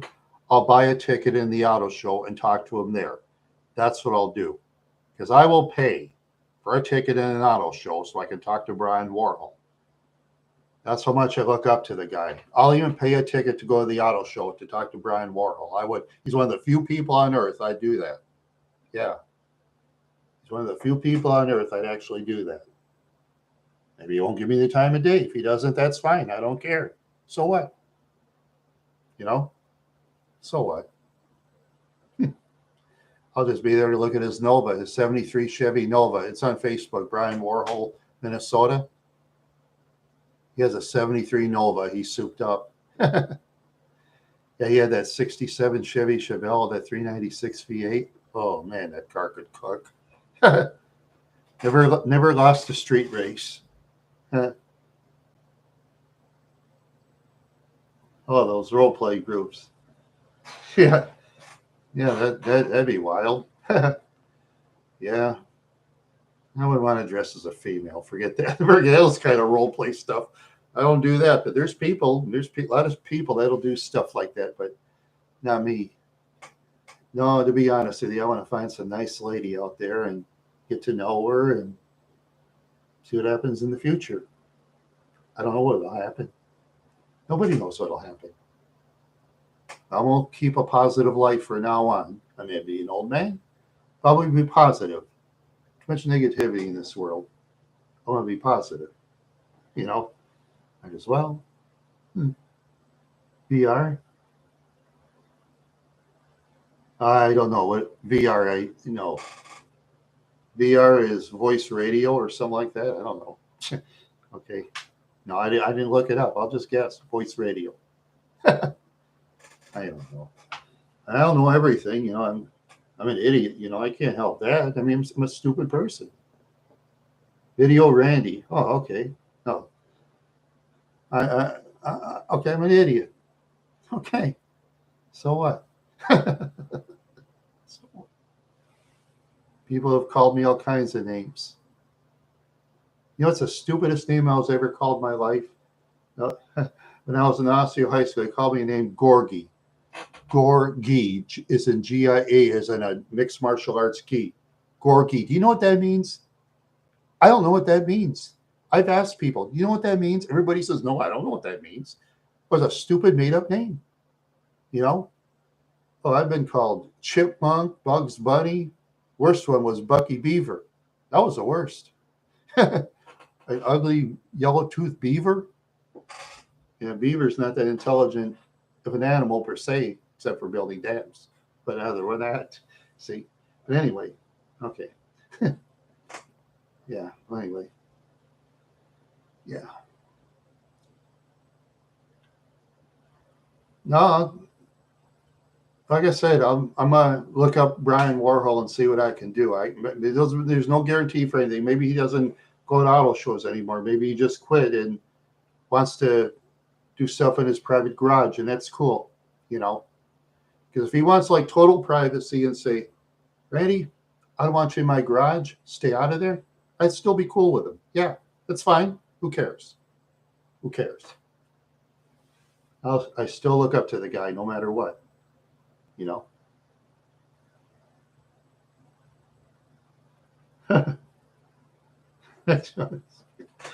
I'll see what happens. I don't know. I'm trying my best to make my channel better. It's not easy. It's not easy to do. It's not easy. I do it as a hobby. And that's all. It's my hobby. I don't care how many views I have. If I had 100 subscribers and 20,000 views, I'd still be happy. Who cares about likes and views? Really? Let's do it as a hobby. Oh yeah, there's people out there jealous of me. Who cares? Who cares, man? You know, right? Who are you emailing? Who are you emailing, Dave? You better not email Brian Warhol. He ain't gonna answer you. He'll ignore you. He'll just ignore you. You won't. You won't get back to me like that. No. No. I'll just pay for going to an auto show. That's no big deal. I don't care. That's the way I'll do it.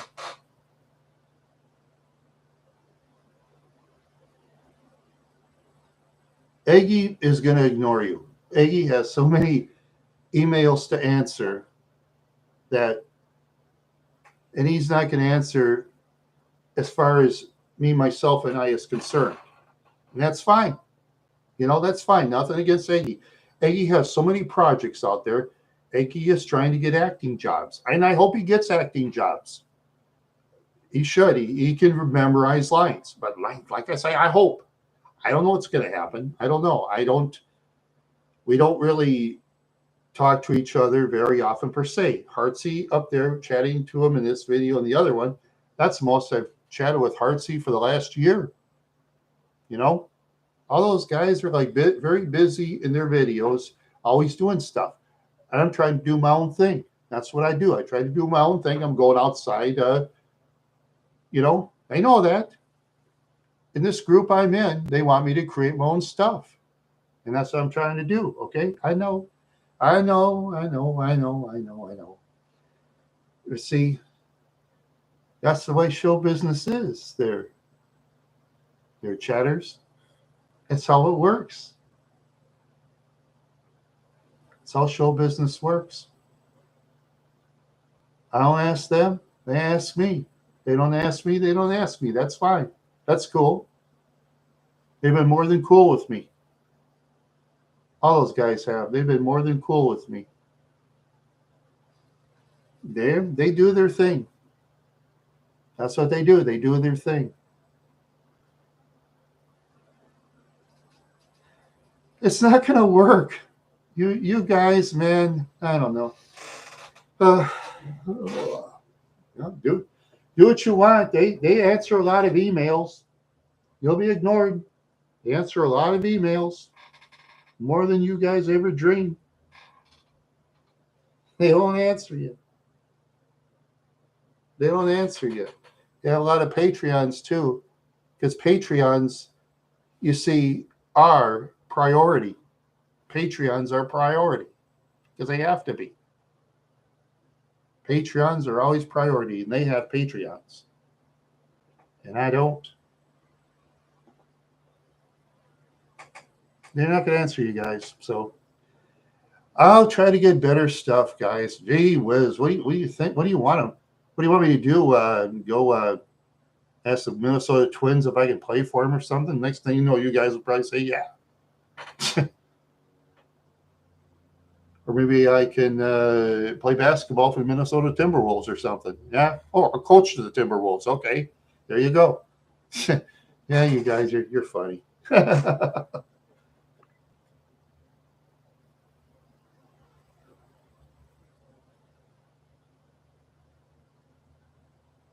Brian, I don't know. I don't get into his business. I don't know. I haven't talked to him in years, Dave. Look, I'll see you when an auto show is open. I'll go there. Okay. But you got to wait. You got to wait. Look, man. I I'm gonna do more videos in the future. No more. Look. I'll try to do the impossible. All right. I'm a low budget channel. Look, if my content stinks so bad, there might be other better channels out there. I don't know. I'm a hack. I'm no talent. You know that. I'm no talent. I'm a nobody. Okay? And you know it. I'm a nobody. I don't care about views or subscribers. I don't care. Who cares? right? Who cares? Yeah. It's more to life than worry about views and subscribers on YouTube, right?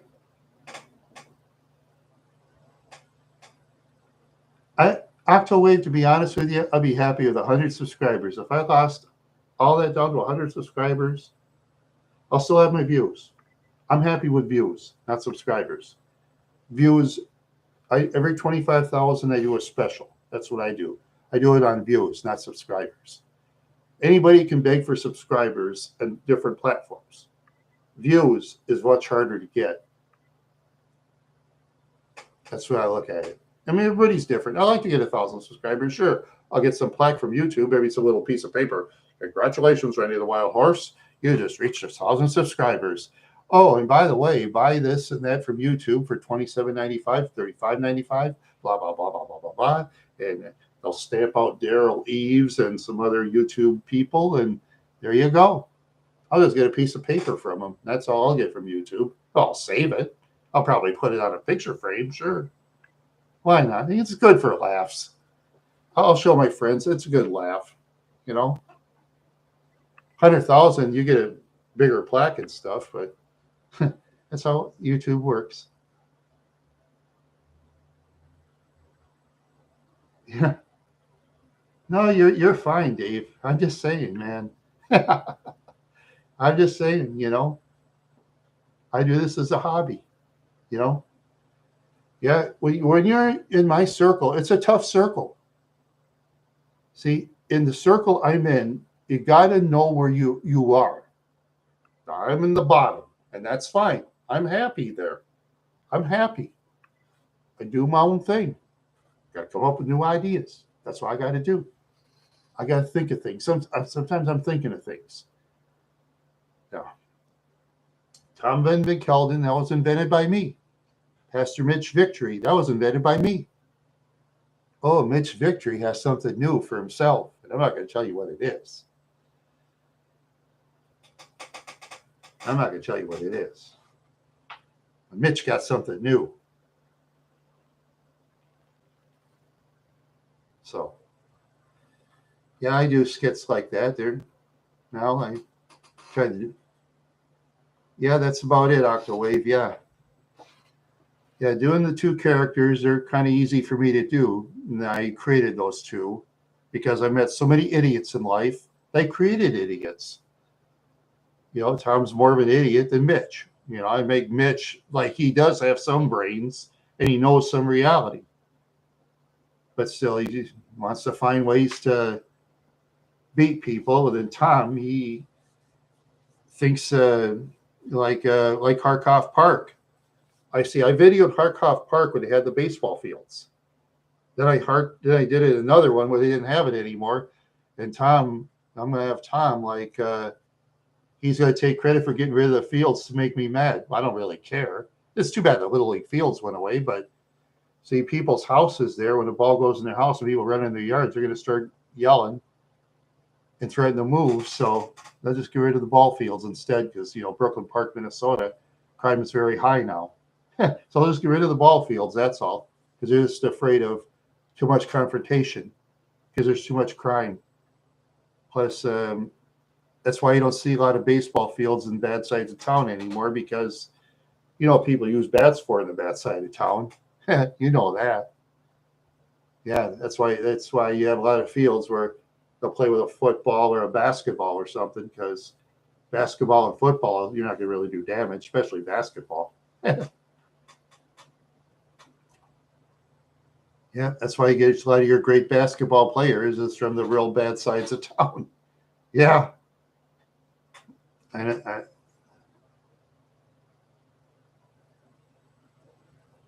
Yeah. Yeah, that's true. Yeah, people want to end their own lives. That's sad. Like an idiot when I was a younger man. I tried that a couple of times. I was a stupid fool at the time. Yeah, I admit it. I was stupid back then. They would have had internet back when I was a younger man. I would have had a lot more subscribers than I do now. I used to do some of the craziest stuff. Yeah, I used to do some of the craziest stuff. I won't do it anymore. No. Plus, my voice was a lot different than it is now. Because when you get older, you lose your voice. You know. Oh, closest to being on the ground forever. Okay. There's one time I had a bottle of Centrum.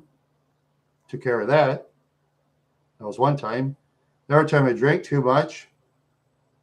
Saw my own vomit. Almost ready to choke. To be in the hospital in Brooklyn Park, Minnesota, in the early '80s. That's why I lost my driver's license. Those so-called drinking friends in Brooklyn Park, they never gave me a ride after I gave them rides, and they never paid me gas money. Those pieces of garbage.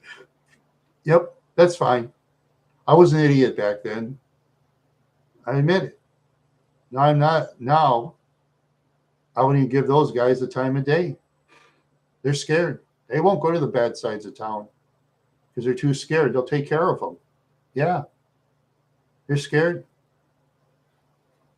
Yeah, I've been getting reports that some of the suburbs of Minneapolis, crime is going up. Yeah. Yeah. That's how it goes.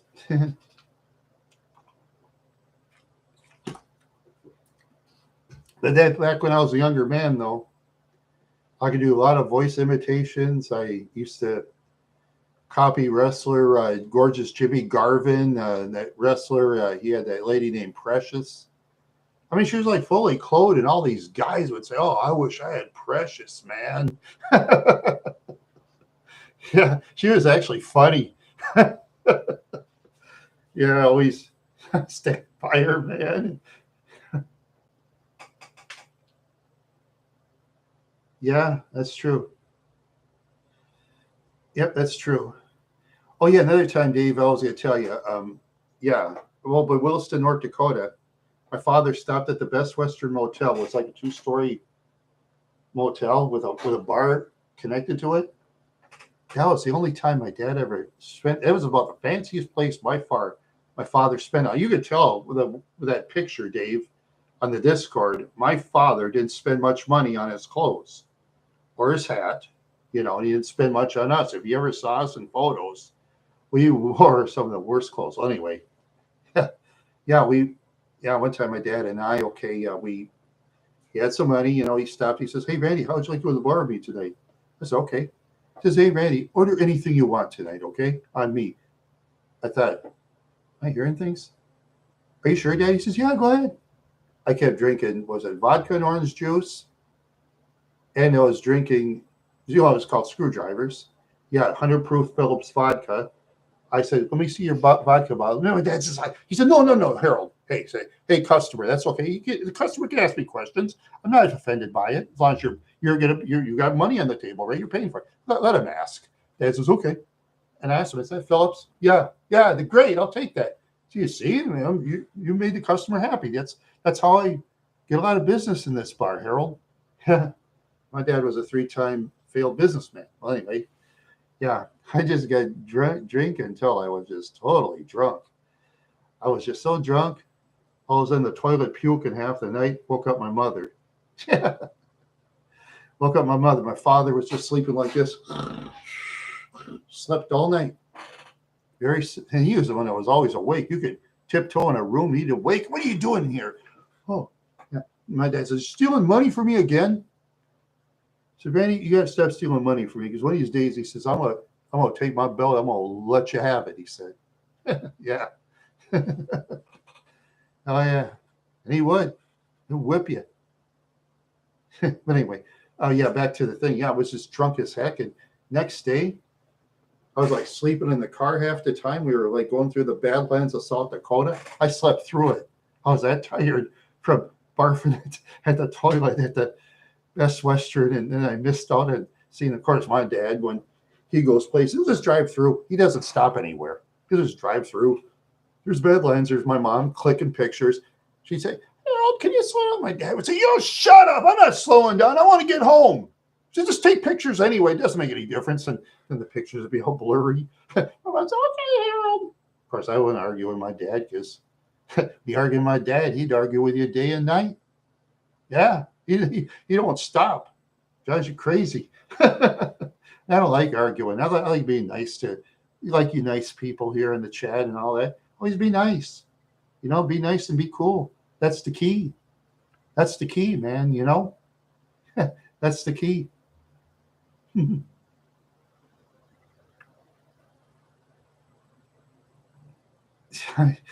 No, I'd never do anything like that. But see, on MASH in the early 70s, okay, Jamie Farr, he played remember that Corporal Klinger guy on MASH? He tried to get out of the Army. He always dressed as female. Yeah, I remember that. But Jamie Farr was very popular because once the show was over, he'd never wear stuff like that. No. That was his character. Yeah, he'd always wear these earrings, sometimes high heel shoes. But in real life, he'd never do that. No. He kept it separate. I like Jamie Farr. He's actually a pretty good actor. Yeah, I saw him act in other shows. Yeah. Yeah, sometimes in those old shows, you have these guys dressed as look at Gilligan's Island. Remember that time they had was it Mr. Howell, Professor and Skipper, like dressed as women? And here's Bob Denver as Gilligan with these earrings, swing. And then the headhunter was fooled and called him like Dilliana. That was funny. Then when he pulled his hair, the headhunter ran into the water. Yeah, well, you can't print that today, but they still have that on there. Oh, yeah. For YouTube, they're going to keep that on there because it's money. A lot of people will watch that episode. Yeah. A lot of people will watch that episode. Yeah. Oh, yeah, they had Gilligan like in earrings. Bob Denver wore the earrings, but in real life, he didn't do that. Money. You know, but no, I wouldn't do that normally. No. See, my father, back in the old days, is one thing he told us.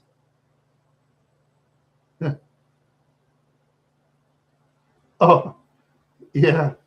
Reminds me of a stinky foot. Oh, there you go.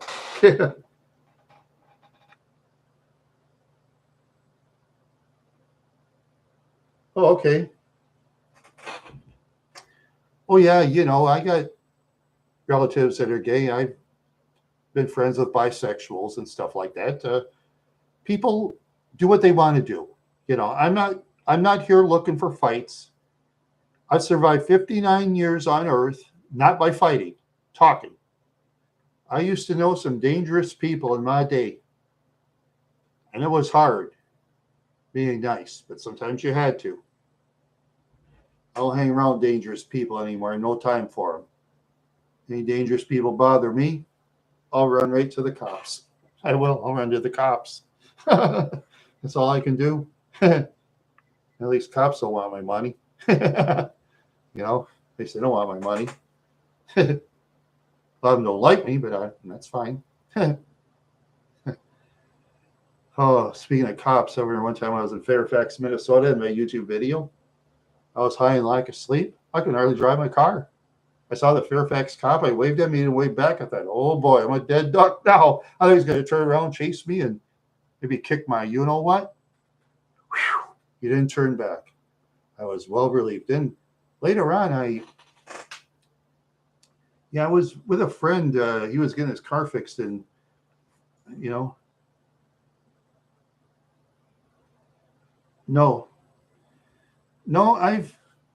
the only person I've spoke to lately in my group is Heartsy, beginning in the chat, because Heartsy's been on Simeon Jimmy's show off and doing like movie reviews. You know, Heartsy's on there pretty often. You know, but me, I just can't memorize stuff after I watch it, and that'd be unfair to Simeon Jimmy, because Simeon Jimmy wants people that remember stuff like that, and I don't.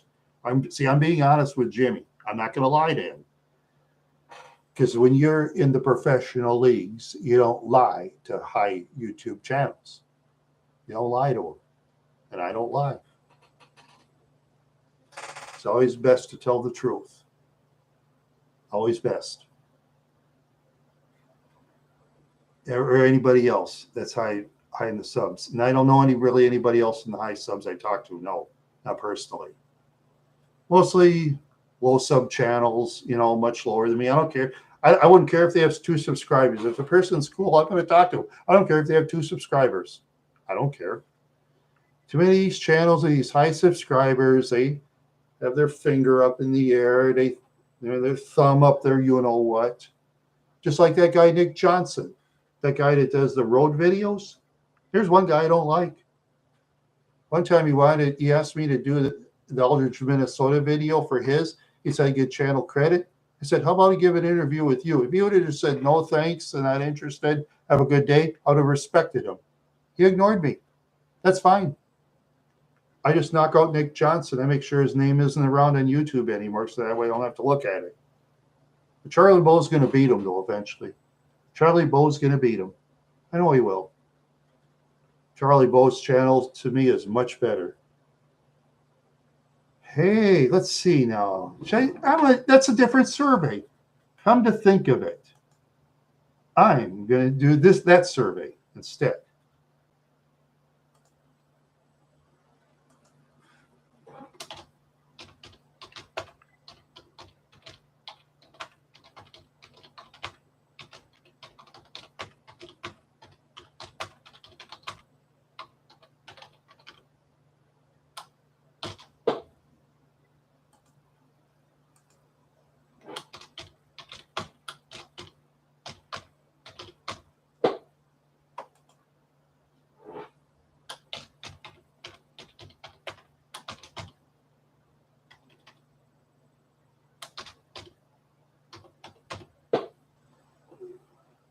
Well, let's see.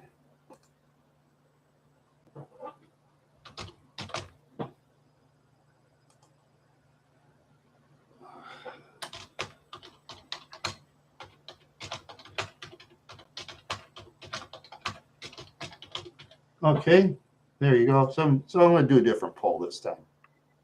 There you go.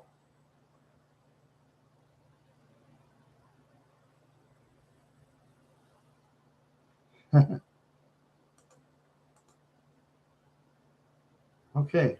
Now, if nobody wants to answer it, that's okay. I'll tell you what. I'm gonna put up for 10 minutes. If nobody answers it, I'm gonna remove the poll and do a different one. Okay. I'm gonna give that one 10 minutes. If nobody, okay, you got one for Charlie Bow. Good. Okay, that's up to you. Even if you want to vote for Nick Johnson, that's fine. I mean, Nick Johnson, give him credit. He's technologically advanced. He's not like a hack. He does have talent in areas. Yeah, I'll give him that. Okay. So far, I got Charlie Bow as one vote. Okay. Huh. All right. Okay.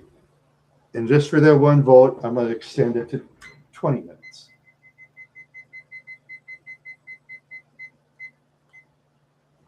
Am I at 20 minutes? Okay. I would rather watch other videos. Okay. You can't. Okay. All right. Microwave time? No. What do you mean, cook food in the microwave? Nah. I'm not hungry right now. Have a sip of water, though.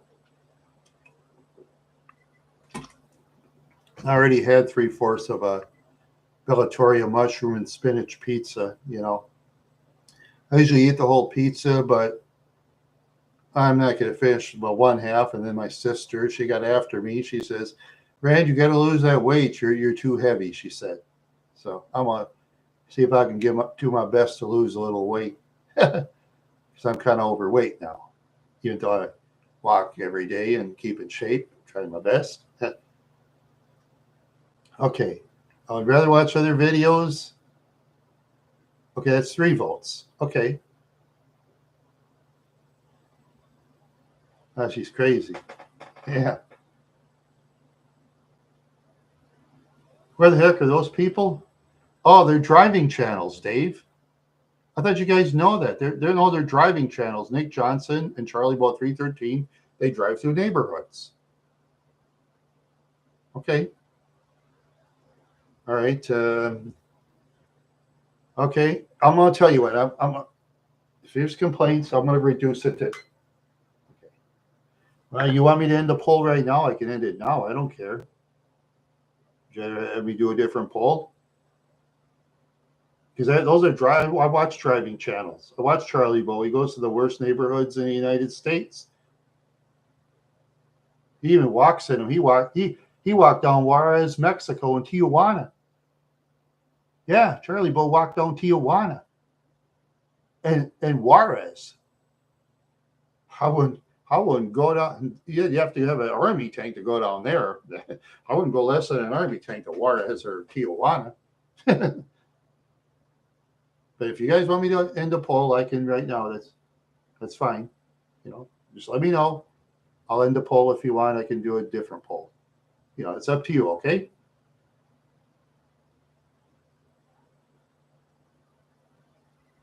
Oh, okay, Dave. All right, but leave it. Okay. All right. No, see, I watch other ones too. I don't watch no, excuse me. I don't watch Nick Johnson. I totally blocked him out. I'm not interested in watching him. But those that are interested in watching him, for example, that's fine. That's fine. He does have some talent, I see, but it's not my style. Charlie Bow is different. Yeah, he goes around the worst neighborhoods in the United States. You should see Detroit. Detroit is just getting to be a forest now. And a lot of the houses in Detroit, they're just. Yeah, Nick Johnson he does. Yeah, Nick Johnson does. Charlie doesn't. No, Charlie doesn't. Charlie doesn't. Also, he interviews people from the bad side of town. Yeah, he interviews people from the bad side of town. There's a couple of them that hit it real big. There's this one guy, he got in trouble. He's like from Milledgeville, Georgia. Yeah, he was living in some project house. After a while, he was living in some guy's mansion. Yeah. This guy's legit too. He does everything legal. He lives like on a hill, and he's a legitimate guy, Street lady. Oh yeah, thank you, Octowave. Yeah, I don't yeah, because I've learned. Okay, my older sister Karen. I don't know if I said that in other videos. Yeah, she got a bachelor's degree in public speaking. Yeah, she spoke in front of crowds up to. She once had a standing ovation of 5,000 people. I heard, and I believe it. My sister told me. She says when you write speeches for other people. And when I give advice to other people, I tell them never beg for an audience because audiences don't like to be begged. She is 100% right. Yep, my sister Karen has told me just so much on video stuff, interviewing and stuff. She studied that in college. She says, yeah, a lot of people say that my degree's a waste. I said, oh no, not to me it isn't. This is great information, I told her, and it is. Degrees like that, you could write speeches for politicians and stuff if you could find the right one, but they're hard to get access to. They're a lot harder now because, unfortunately, politicians, they're, it's just too bad. Oh, years ago, at TC Media, there's a thing on Mary Tyler Moore in the beginning. She's like by this short railing in the IDS tower. I once shook hands with Rudy Boschwitz. He was within like 2-3 feet from it at one time. His back turned to it. No security. He was a senator from Minnesota at the time. I thought to myself, well, I just hope nobody pushes Rudy off the thing because, that wouldn't be cool. But now, see, in the IDS, they put everything high up there now because too many people either got thrown off or jumped off,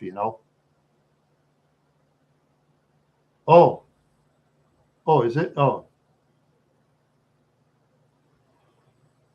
Is the sound turned down? I'll see in my end. Okay, I'll go see.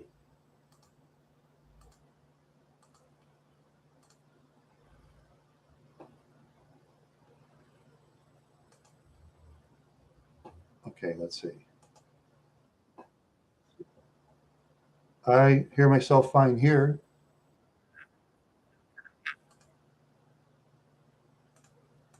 Yeah, right here I hear myself fine because I did the test on it. Oh, okay. All right. I'll try to talk a little louder than if I can. Okay. Because I talk so much. I talk like a chatterbox. I'm a chatterbox type. So okay. I'll see if I can get closer. Can you hear me better now? Can you hear me better? I'll try to get closer. I don't want to get too close. Let's see. Okay. All right. Good. Okay. Good. All right. Yeah. I just Okay, so far, 8 minutes into the poll, we got 3 votes, one for Charlie Bow and 2, I'd rather watch other videos. Okay, cool. Well, you got some votes in. That's good. All right. Nick and both got 0. Okay. Oh, well. Oh, boy. Okay. Whew. Hmm. Yeah, I'm kind of, I don't know. I don't know who picked Charlie. Maybe it was, oh, yeah, you'd rather watch other videos, Pice. That's fine. You can vote that way. It's your right. You vote any way you want. You are from the okay, I understand that. Okay,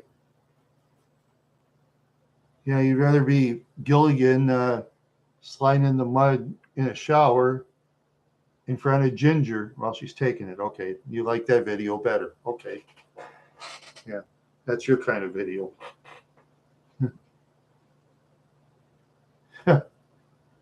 Yeah, well, it was just something different. I was doing a different poll for a change. Okay, those polls that interest you, I just won't do them anymore, or I can take it down right now. I don't care. I don't care. I can take them down. It's no big whoop. You know, because I do watch other videos like from time to time, and I study certain ones myself. Oh,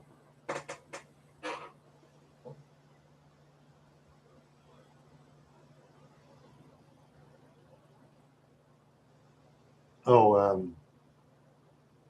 see, Bob, the only Bob I talk to is the other world, according to Bob. I don't think it's him. I doubt that. I don't think it's him. That's the only Bob I've talked to lately. But other than that, I haven't talked to others named Bob. No. Bob Dylan. Oh, Bob Dylan. Oh, I got you. Yeah. Oh, I remembered Bob Dylan. Yeah. Everybody must get stoned. Oh, that song was very popular where I came from. The stone you hear. Yeah, all the stoners love that song. Yeah. Yeah. A lot of people actually like that song better than a lot of the modern ones. Some of those 60s ones by Bob Dylan, they liked his better. Yeah. And there's another one he sang I like. Actually, I like better than Everybody Must Get Stoned. I like that one, Lay Lady Lay. I like that one much better. I think the singing is much better myself. More my kind of. Yeah, Ginger. Tina Louise did. Yeah. Yeah, it's okay. All right. See, I'll look it up.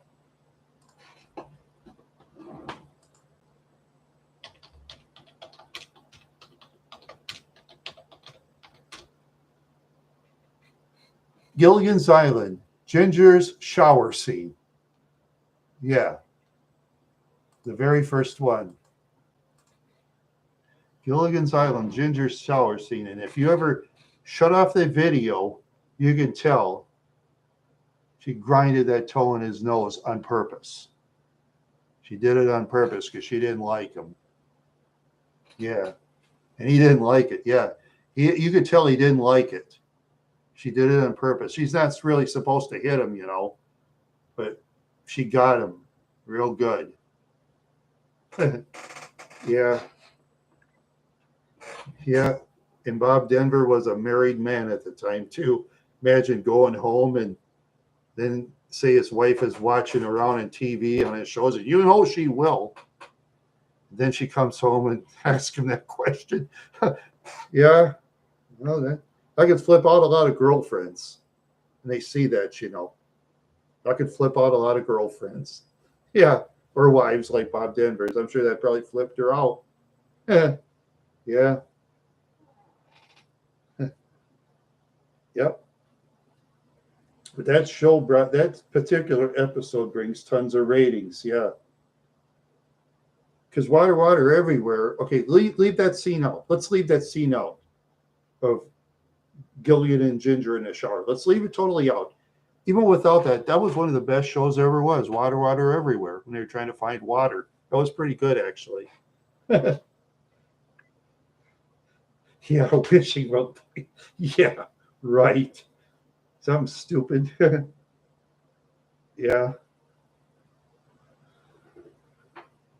Oh yeah. They make Skipper like he's kind of dumb for a military officer. They make kind of like an idiot, you know, for a military officer. But oh well, that was all right. That was all right. The United States military, they don't really care about that, They know it's all good fun. They know it. Sherman Schwartz will just say it's all good fun, guys. Oh, okay. Military accept it. You don't care. Yeah. Yep. Yep. Alan Hale, he made a lot of money on his skipper costume because George Schwartz made a deal with him that he could wear a skipper hat like everywhere. See, he didn't get residuals, Alan Hale. None of the cast members got residuals like they do today, which they should have had millions, but they didn't because they didn't sign the thing on it. So they got nothing. Schwartz got all the money. But anyway, yeah, Schwartz made a deal with Skipper. Okay, how about you can wear your hat around in public? You make 100% of the money. Okay, there, Alan Hale. Sure. Thank you. You're a good man. You're a good man. And that's what he did.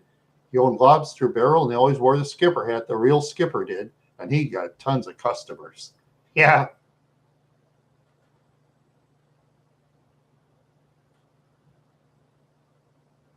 Yeah, I know that.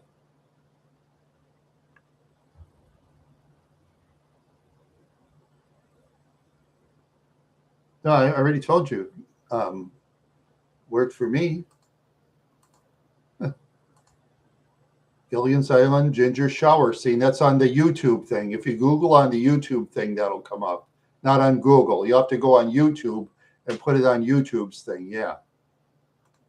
It's the first one that comes up if you do it on YouTube's thing.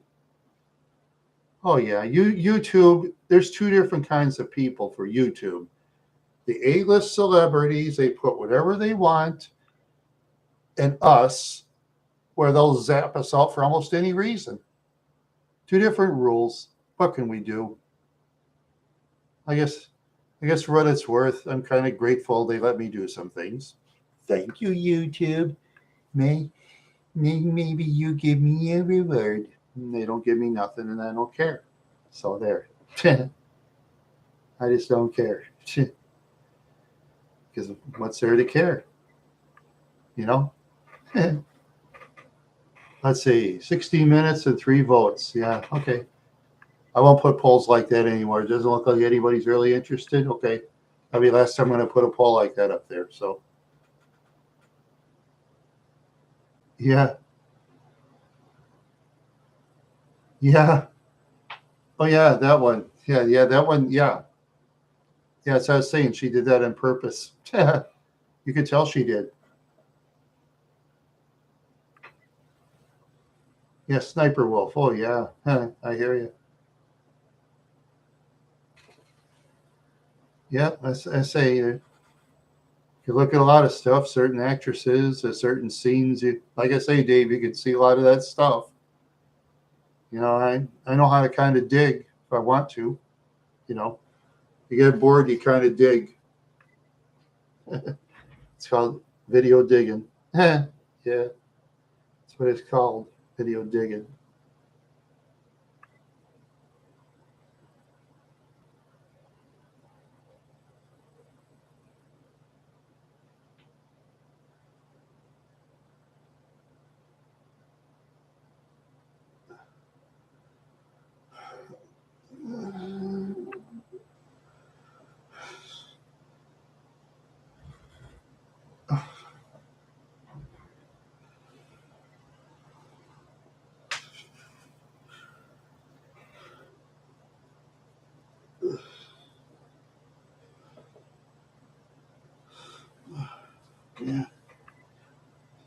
just kind of really flying now. Flying good. I'm a flying good. I'm a flying good. Flying tonight. Having a great time. Yes, I am. Having a great time. Yes, I am. Huh? Yeah.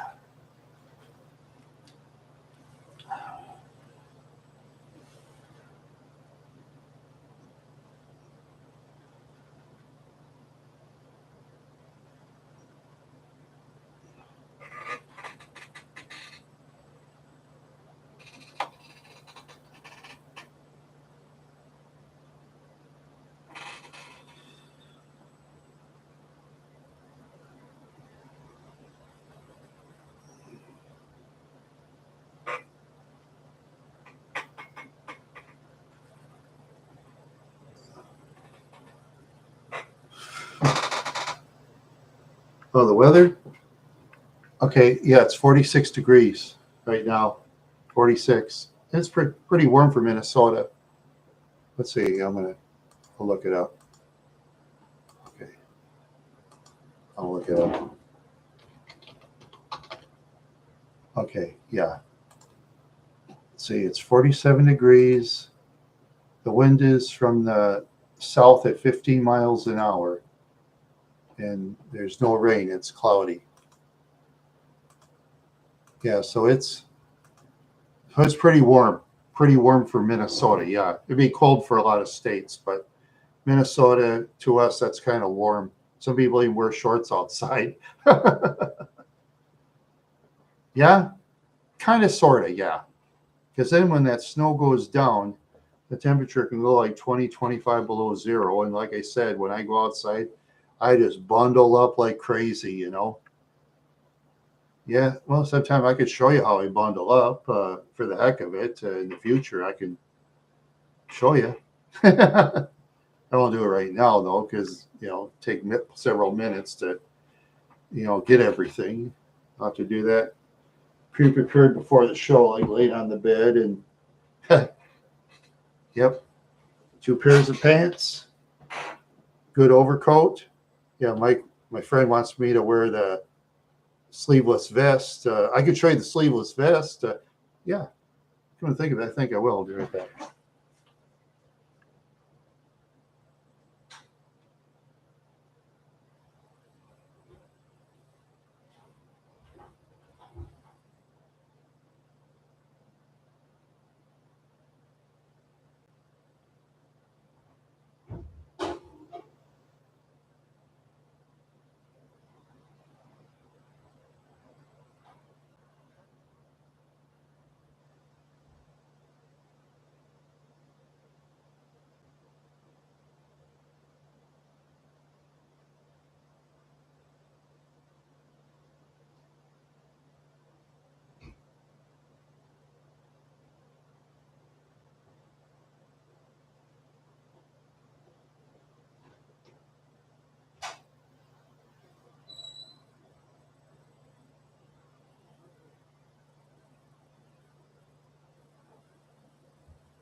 Sorry about that, Wild Horse fans. I did the next best thing. I'm going to wear this Burnsville state champion Class AA football 1992 when they were in the finals and they won the game. When they were the Burnsville Braves. Now they're the Burnsville Blaze. There were only 40-some people getting this jacket out in the Metrodome football field when they used to draw like 50, 60,000. Yeah, I can't. I don't have coveralls, no, Dave. But I always have to wear this, it's consolation prize. This is real leather. I paid only, I think, like, oh my gosh, $18 for this at the Salvation Army. Real leather. Oh, thank you, Lysonatus. Okay, there it is. I'll show the tag.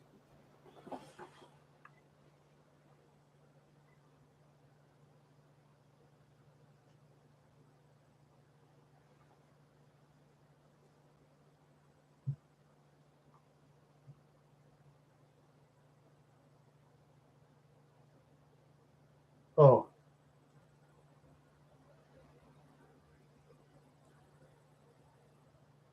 Oh, it's leather clean. Oh, okay.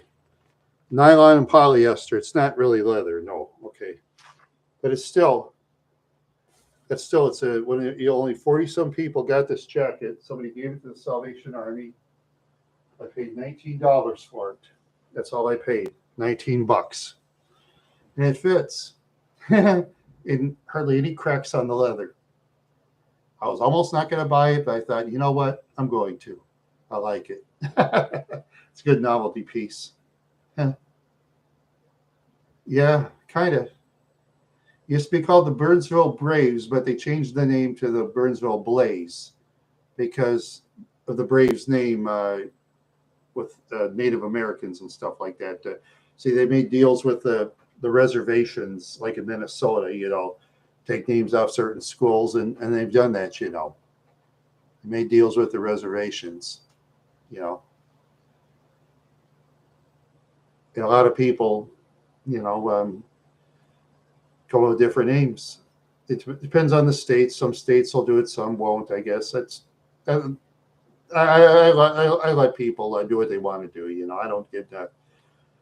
It's the way it goes. Yeah, you've ever watched those 1970s NASCAR race, the 500s and stuff like that down south? Yeah, they used to pretty often they'd fly the stars and bars. Even in Topeka, Minnesota, in my one parade, my thumbnail on that guy's truck. Yeah, he had the stars and bars flag. Yeah, the stars and bars. He did, yeah. Yep. But things change in several ways, Yeah, things change in several ways. It's just the way it is. What can you do? Things change in several ways. I mean, I've seen things I thought I'd never see in my lifetime, but I have. Like talking in a video like this. I never thought it ever happened. It did. Yeah, it did. Let's see, 26 minutes and 3 votes. 4 more minutes. I'm gonna end the poll. Okay. Since people aren't interested in it, I'm gonna end the poll. Okay. I'm gonna declare. I'd rather watch other videos. First place, Charlie Bo. Second place. The 2 zeros are tied for third. Okay. I would rather watch other videos win the survey. Okay. So I can't say Charlie Bo. He only has 1 vote, and the other videos have got 2 votes. So I'll give it 3 minutes.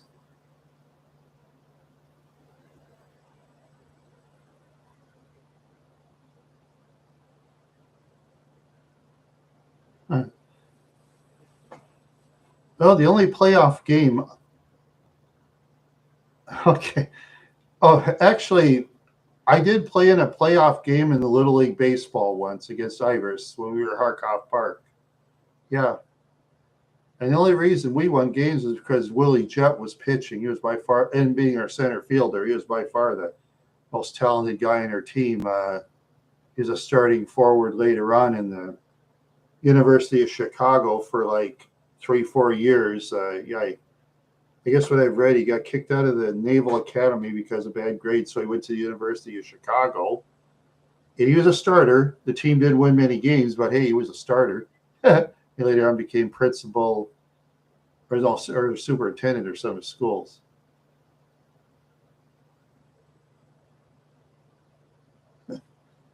Oh, you guys. You chatters have interest in coffee. Very good. Okay. Anyway,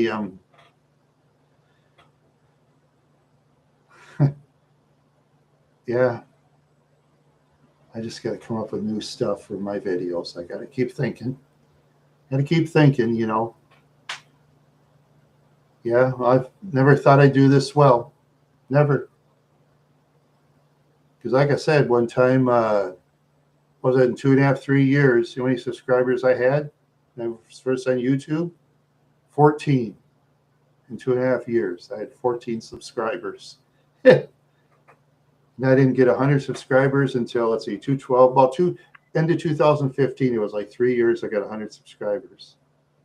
Yeah, it was weird. But as time went by, you know, I think when I went to New Orleans to see Brian, that's when my subscribers really went up. When I went to New Orleans, that was a fun city, New Orleans. If you've never been there, you got to go there sometime. The guy in the cowboy hat. Let's see.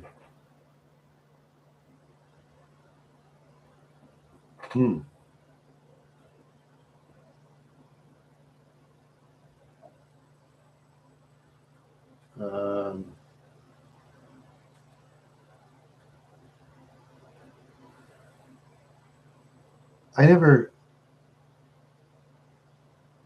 Yeah, I'm gonna be honest with you, Dave.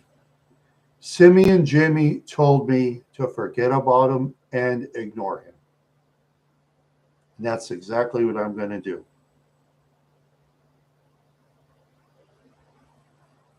You know, I have nothing to say about him. Nothing. No comment on him. Nope. I'll comment about people like Michael the Barn Dog. I'll comment about him. I'll say some about Brian Howell. I'll say some about him. Okay. Yeah.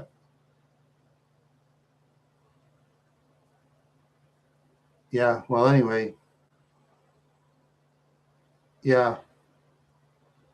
No, Simeon Jimmy just told me, put him behind me. And that's exactly what I'm going to do. He said, think of other things, do other things. That's what he told me. And that's what I'm going to do.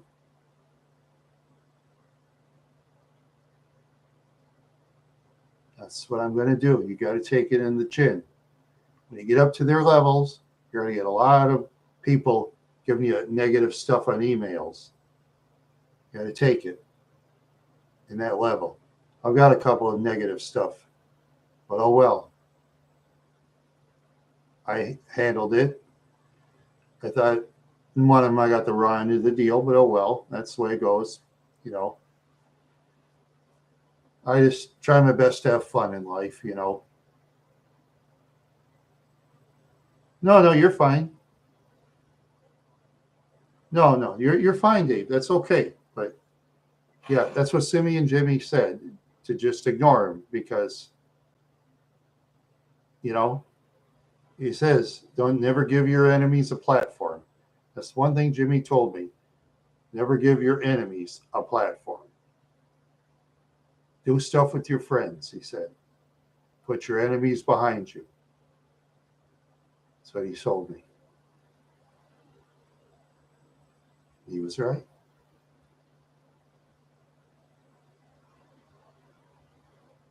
He was right.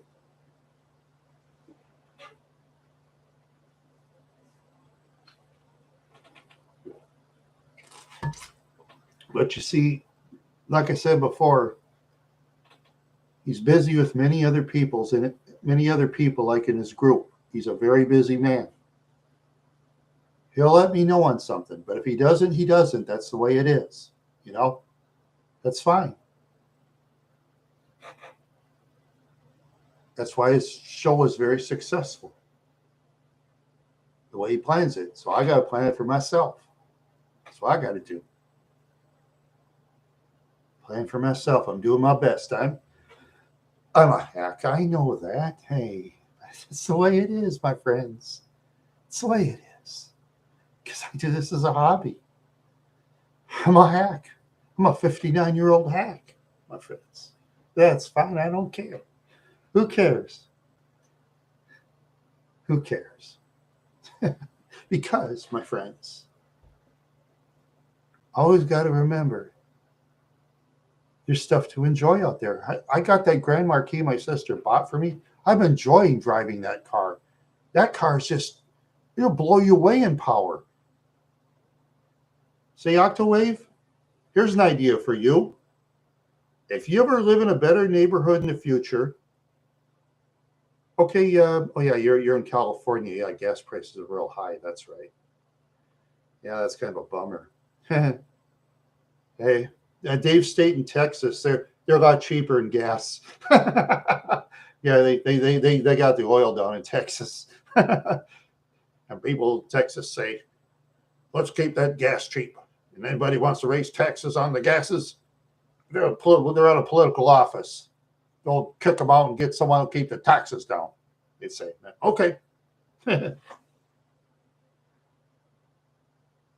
Yeah, as I was saying, Octawave is a lot of people are just going to Texas and in Florida too. A lot of people are moving down there. Yeah, some are moving to New Mexico too, and Colorado.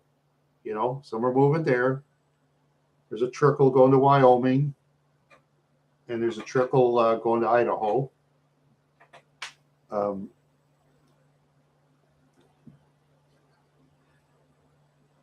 Yeah, oh yeah. My mom had this friend. She was just funny as heck, you know. Okay, she lived in this house in Willis, North Dakota, right? You buy the house for a song. She said to my mother, no matter what the oil companies offer me for my house, I'm not going to take it. I thought to myself, well, if I had that house and oil company gives me 2-3 times what it's worth, I'd leave. If you have more than enough money, go live in a smaller town. Reno, Nevada?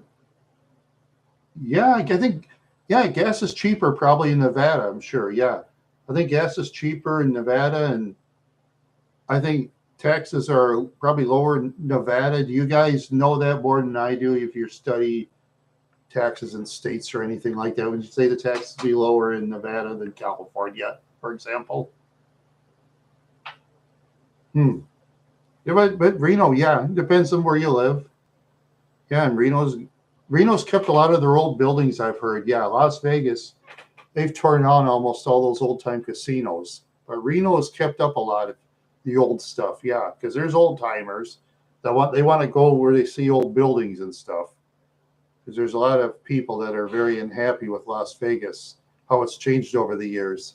You know, tearing down places where Dean Martin, Sandy Davis Jr., you know, Bugs Moran and all that, you know, the legendary stuff, and they tear it down. Now, a lot of the old timers, they'd rather go to places where the buildings are older. That's the way it works. Just like Fargo, Moorhead, Fargo, North Dakota, Moorhead, Minnesota, for example. You know,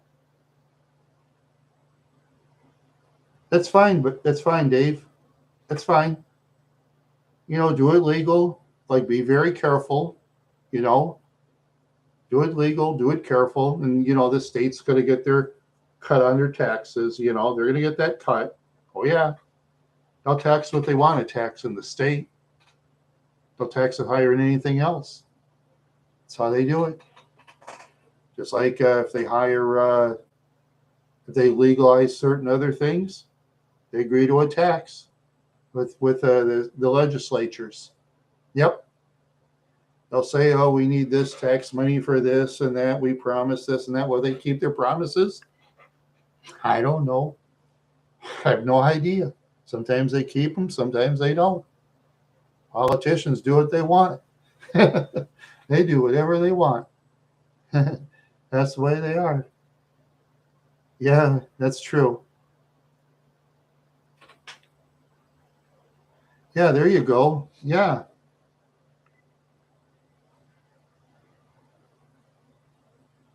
Yeah, that's true. You know, like I say, Dave, I think Reno would be like a much safer city. You know, watch your ins and outs, your P's and Q's. You know, watch for things, watch who you trust, stuff like that. You know, take your time to get to know people. You know, that's about the best way. You know, and as a younger man, I used to make a lot of mistakes, but oh well. As I got older, I used to live the way my father lived, and I was disrespected, so I lived it my way, and I got more respected. Yep. If someone gyps you out of business, my dad would keep doing business with them. I don't. I take my money elsewhere. That's how you do it. I just take my money someplace else. Oh, tons of regrets, Dave. Tons and tons of regrets. I've had so many regrets it isn't funny. Yeah. Oh yeah. Yeah. But now, you know, I know to a lot of people it isn't a big deal. I understand that. That's cool. I know people that own Corvettes or Chargers or Mustangs. I mean, they're not going to give two hoots about my 2003 Mercury Grand Marquis my sister bought me. That's cool. But you know what? I really like the car. I really do. That car will, I think, like I said before, in my personal opinion, I could be wrong. I think it's the equivalent speed of a car between, I'd say, a 1971 and a 1972. That's what I'd say it is. Between a 71 and a 72. Yeah. Because they improved on the horsepower and the compression over the years, you know. Yeah. That's a tough engine, I'll tell you. I asked the mechanic, I said, I didn't wreck my engine or anything, did I? He said, no. He said, this is a tough engine. But take care of it, though. He says, don't go around barreling at 120 miles an hour, anything stupid. He says, just take good care of the engine. That's all you do. Easy to do. Oh, sometimes you got to step out onto the freeway or you might have to get away from a bunch of hoodlums behind you. So that's a good car to have when you need to take off. That's a good car for takeoff, and it is. No, I'm going to enjoy that Grand Marquis. Yeah, I'm going to enjoy it. I already have. A lot less electronics in Park Avenue, and I'm happier. Oh, just the other day, too, in the Grand Marquis, I was driving around. I noticed the dome lights are on. I thought, oh, did I forget to shut them off? And I pushed the button. No, you know what it was? It was a door ajar, but I don't have a light for it. I don't care. So what? Now I know it could be the door. Who cares? No, it's like a 70s vehicle, that Grand Marquis, in a lot of ways. That's what I like about it. It's like those early 70s vehicles. It's just, it'll blow you away, those that haven't owned it, you know. Okay, so if you're going to move to Reno, I think gas is, see, I'm going to look. I'm going to look on Gas Buddy just for the heck of it. Yeah. Okay.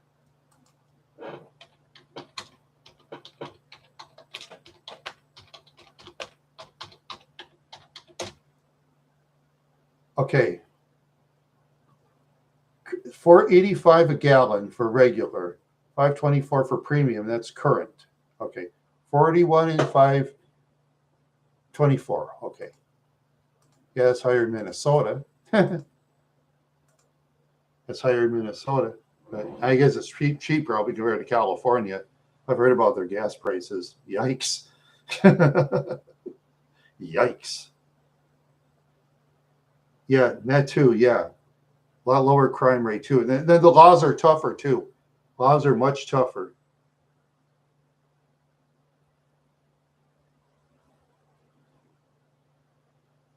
Not exactly, Dave. I regretted buying a couple of cars. Okay, there you go. Okay, you're okay. On a regret, I regretted getting that '89 Mercury Cougar with that trailer hitch that my dad talked me into buying. I should have said no right there, because he kept asking the guy about the '89 Cougar. He kept saying, I don't know.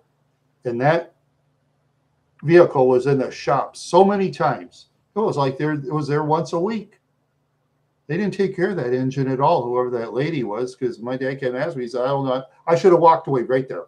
When the guy keeps saying, I don't know, it's best to walk away. That means he's hiding something, you know. I should have known that, but oh, my father, he was impressed. He was saying he went to church once a week and oh, he sang in a choir. I mean, that doesn't make any difference to me, you know. That's all like someone to talk about the vehicle, just like when my sister was buying me the vehicle, you know, the dealer was very nice. You know, he let us drive the vehicle. He trusted my sister totally because, you know, my sister is very honest. Because when she bought the vehicle, I said, "You drive it?" And she was very impressed with it. She says, "Oh, Rand, this car climbs hills like nothing." Yeah, yeah. Okay. Yeah, okay. But with the regret thing. Okay, now you said regret. Okay. Yeah, and that 78 LTE2 that I got from Truex Auto for $725, that thing broke down often too. Just as, not quite as much as the, but see, what I've learned about Vince Truex through a guy named JR, he beats on all the vehicles and he runs the gas down to empty and he's not supposed to. That's what I heard. Yeah, that's what I heard. And I believe it. JR later on went to the big house, but anyway, I regretted buying that LTD2. That was a junk. Okay. And then after that, my uncle found a same year 78 Mercury Cougar. The LTD2 looked better because it was silver and a two-door Mercury Cougar. Same year, same platform, totally same on everything, except Mercury Cougar had green exterior and green interior. Okay. A car for $220 ran much better than the LTD2 that we bought for $725 with a $35 trade-in for a Grand Le Mans. My dad says, "Oh, take it, Randy, take it, Randy." And my brother got mad because a Kraco stereo was in it. That was worth more than $35.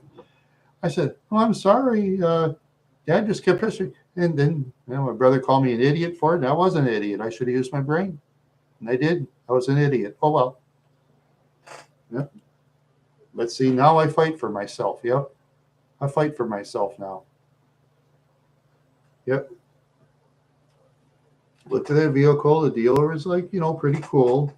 He checked the vehicle. Only 50-some thousand miles. Yeah. And I keep that.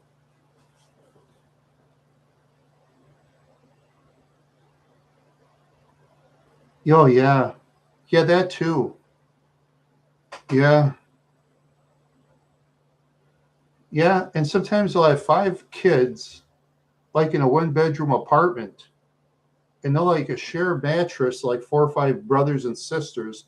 They'll sleep on the same mattress too. You see that in the United States. I've heard in certain parts of California, like in the very poor sections of town. I've heard about that. Yeah. And there's some families, they live in the homeless tents too. I don't know. It's just so. No, if you can get to Reno, Octawave, go for it. 100%. Go for it. I would. I'd go for it. When you have that window of opportunity to go to Reno and you got a place, go for it 100%. Take everything with you. Take your photo albums. Take all your valuables.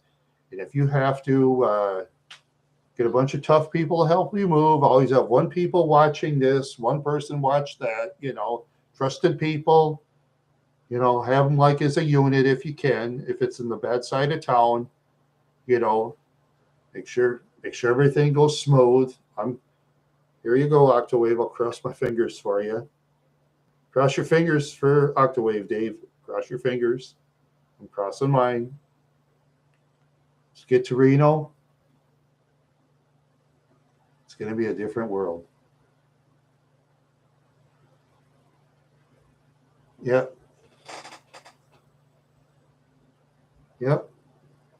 Yeah, Reno is kind of old. They keep a lot of old buildings too, just like Laughlin, Nevada. They keep a lot of old buildings, unlike Las Vegas, where they've torn everything down. Yeah.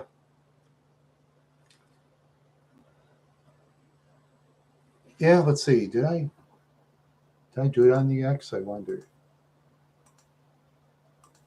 Let's see. Where's the X?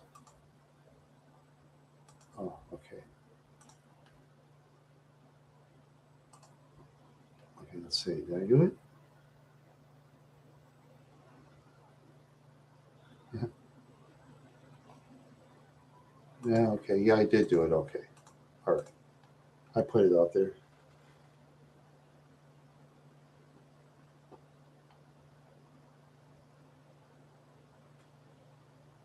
Okay, good. We got a big brother who lives in Reno or something. Cool. There you go. See, 48 minutes, 3 votes. I'm going to end the poll. I'd rather watch other videos win 67%. Charlie Bosch second, 33%. Well, Wild Horse fans,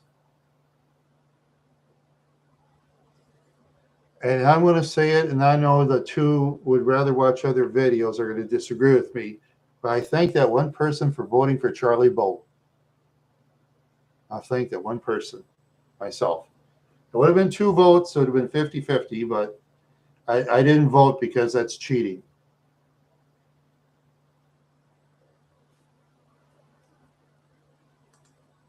Whoops. Let's see now. Oh, there you go. Okay. I could have voted for Charlie Bow, but I didn't vote because it's cheating. And I really don't do that. I don't vote for my own stuff. So, but I thank everybody for voting, though, you three people. Yeah.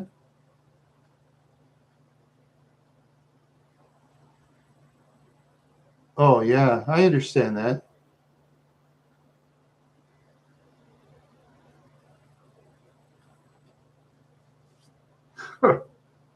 Yeah. Yeah, I understand that, Octawave. Sometimes in certain communities, there's like all different languages too, because when the migrants come in, they usually put them all in one place. And that's usually like in the poor side of town. Because there's people in poor sides of towns in Chicago, they've been yelling about it. Say, hey, man, what are you putting in our sections for? They're mad about that. You know, well, it's up to cities and towns and states what they want to do. It's up to them. I wash my hands of the whole thing myself. You know, if there was some foreign lady that was pretty and me, I was a rich man, I'd take. Hopefully, she'd be loyal. I don't know.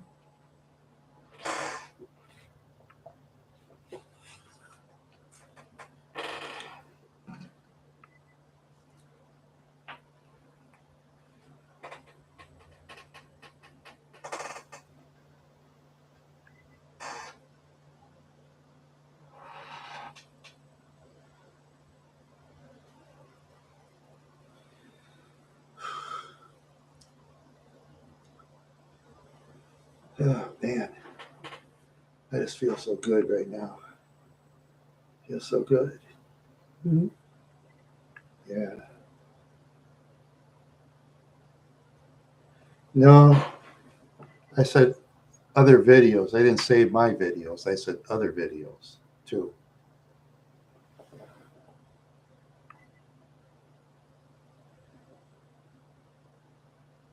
That's okay, Octawave. I don't hardly speak Spanish either. I speak like no Norwegian. I can sing in French. That Are You Sleeping, Brother John song. I can sing that, but it's all right. So, I hope you can get that window of opportunity to get to Reno. You have the window of opportunity right there. And if you can go for it, pack her up and go to Reno. Hopefully, you'll live in an area where you can walk around on the street, nobody bother you, except everybody says good morning, good afternoon, good evening. I hope you live in a place like that, something very nice. Oh yeah, laws are much tougher in Nevada. That guy War Machine who hurt Christy Mack and a bunch of guards, he has to serve 42 years before he's eligible for parole. By that time, War Machine will be about 71 years old. In prison food, that's not the greatest. Nope.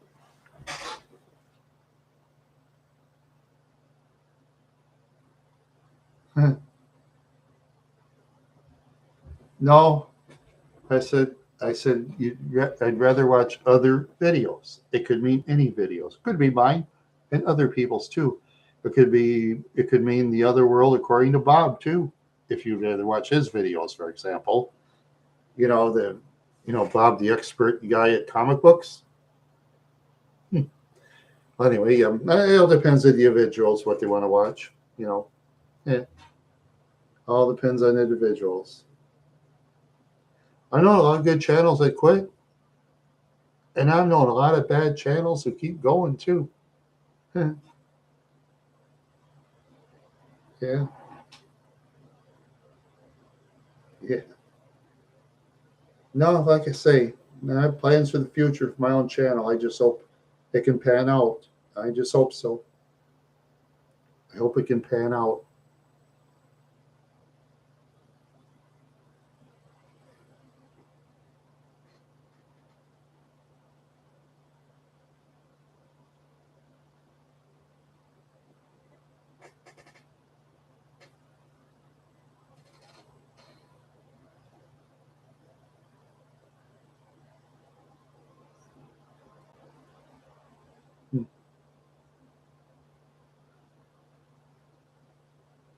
Yeah, it happens sometimes, Dave. Yeah, sometimes it happens. But could mean any videos out there. Could mean any videos. It don't matter. That's all right. But I'd rather other videos is the winner. I declare that the winner. Charlie Bow is second place. Look, I'm being an unbiased judge. Going to be a biased judge? I'd say Charlie Bow would be the winner, and I'd be a biased judge, right? You want an unbiased judge? You got it. So I'd rather watch other videos as the winner. There you go. I declared it the winner because I'm an honorable man. Yep. I'm not arguing with you.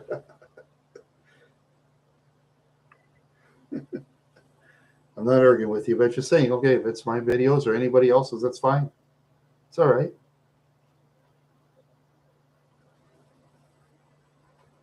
No, seriously though, I do watch those Charlie Bull videos often because it's reality in the poor sections of the United States. That's hardcore reality.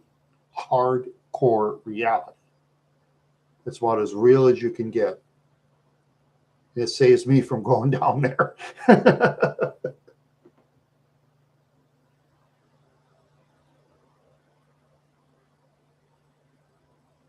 Oh, okay. If you ever need a car in the future, okay. Let's see. That's so you need a low price vehicle there, Octawave. Need a low price vehicle. You want a small car, mid-size, or big car? Small, mid-size, or big?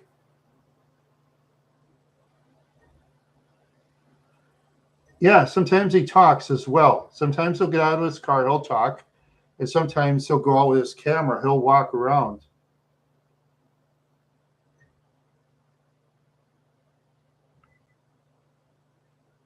Oh, you think Octawave should get a compact car, Dave? Oh, yeah, well, yeah, well, the Grand Marquis, it's, yeah, oh, in that way, yeah, for gas, yeah, because, the Grand Marquis does get 25 on the highway, but yeah, in the city, it's not that great.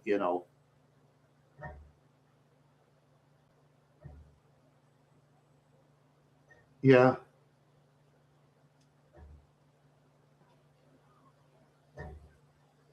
yeah, a good compact engine though, Dave, is most important. A great engine, you know, he'll need a great engine because you don't want a vehicle where it goes in the shop every week or anything like that.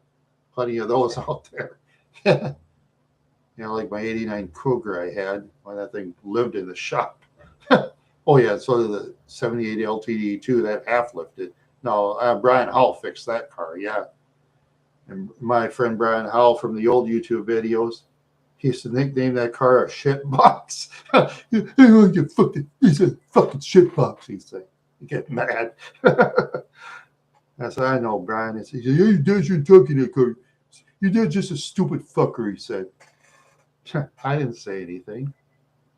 Because basically, Brian was basically right. I said, I know, Brian, I know. But yeah, I just hope you can get a reliable vehicle out there. Some vehicle, whoever it is. So, okay. Yeah, I wish I could.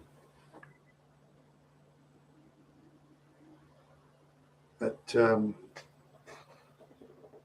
whenever you move to, well, you got to remember, Dave, Octawave is moving to Reno. Is he gonna? Are you gonna rent a U-Haul truck or anything like that? Octawave? Are you gonna rent a U-Haul or something like that? A small U-Haul, for example. No, but it doesn't have to be a king size U-Haul because those things are hard to drive. Those king size U-Hauls are hard to drive, my friend. It may seem like it's easy, but I wouldn't like driving it. Probably run over a stop sign.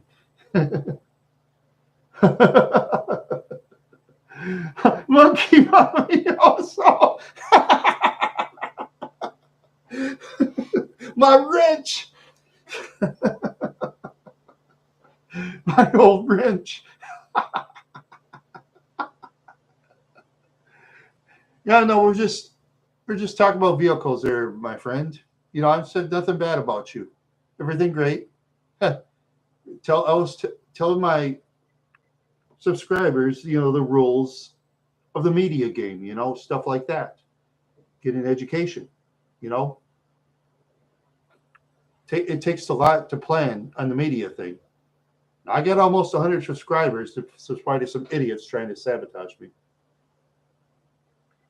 That's up to him, Dave. Shh, Dave. Be nice. Be nice to him now. Be nice.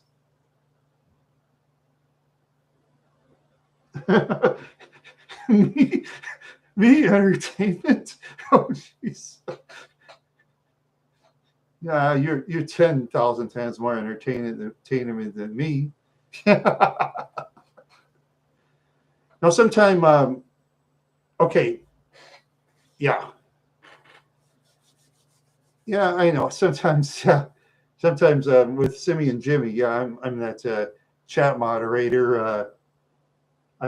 Jimmy thinks I'm doing okay. I don't know. I hope so. It's up to him, not me. I mean, chat moderation is not an easy job.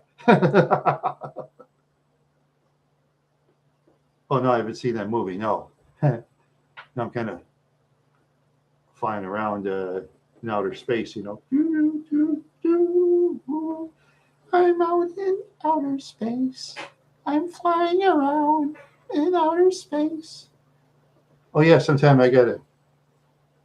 Oh yeah, I gotta have Tom Van McKeldin host a show. That's right. I've been doing that survey for 3 months, and he's won, so he'll be excited to do that show.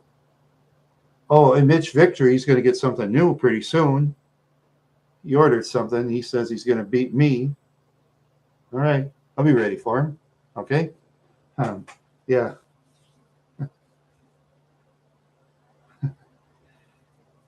Yeah. Yeah, I screwed up on my thing earlier there, Monkey. I screwed up really bad. Yeah, all this, whatever. Now, see, if you're still here, Monkey, I'm just going to plan on different things for my channel in the future. I'm thinking very hard, you know.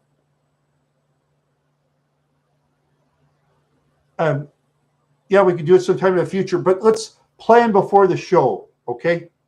Let's plan before the show, because I'm going to need some help, you know. Because it's it's good to get help in certain areas, you know. To ask for stuff like that, you know. We got to, because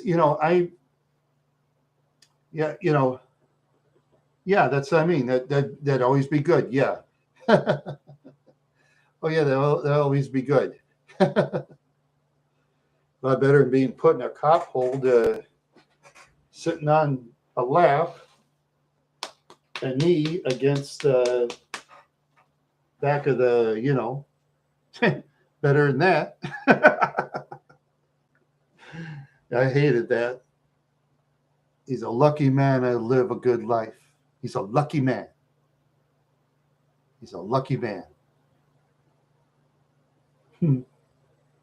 I just stay away from him, just like Mama would say.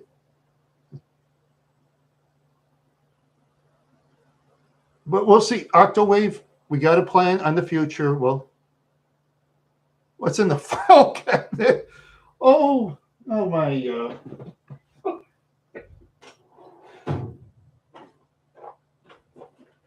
Oh my piece of crap cameras. Oh my tax records, all that crap. Yeah. Camera batteries. This camera that sometimes crackles. I got to get a different camera. Yeah. Yeah.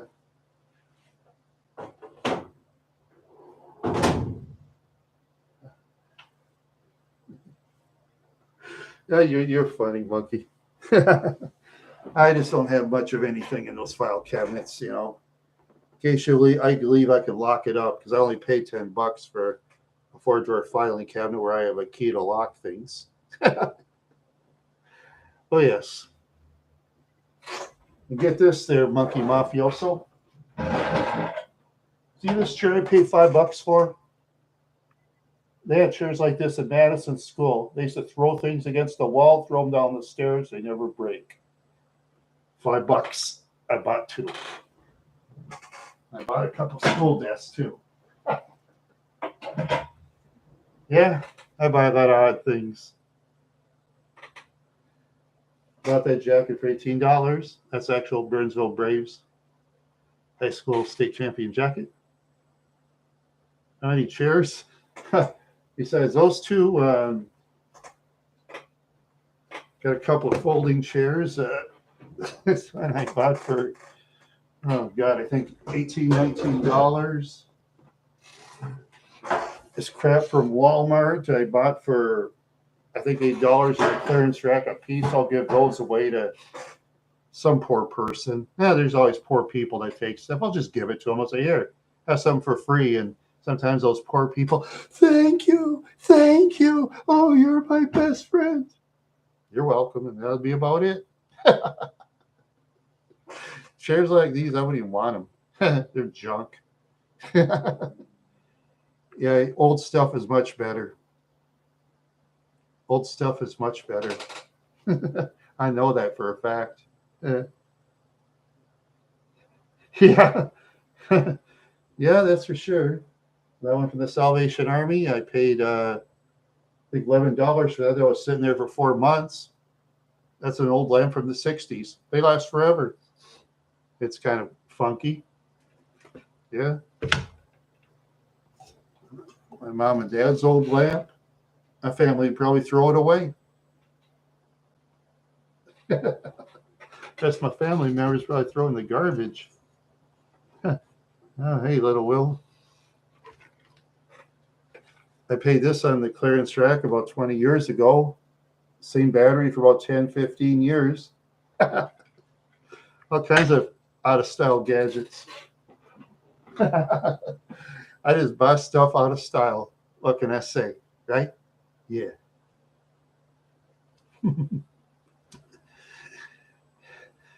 Yeah. Okay. I'll be on his depression chamber, but I'm going to be on it sober, though. Okay? I'm going to be on it sober. I think it's best I be on it sober so I'll have a full mind. You know, I'm not going to say monkey. I have to talk behind the scenes about certain things. We have to. Well, I'm not going to say it here. That's behind the scenes there, Wild Horse fans.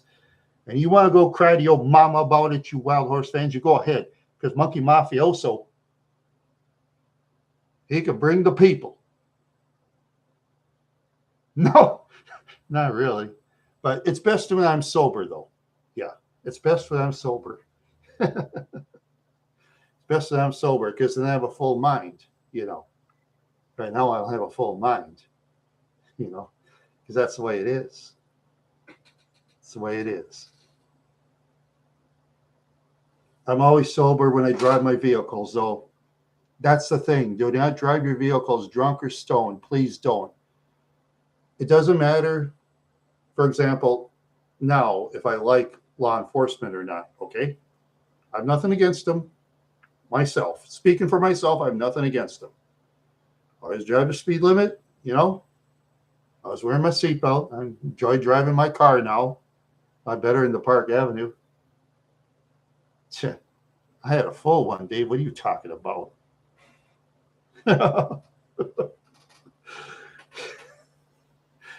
What are you talking about?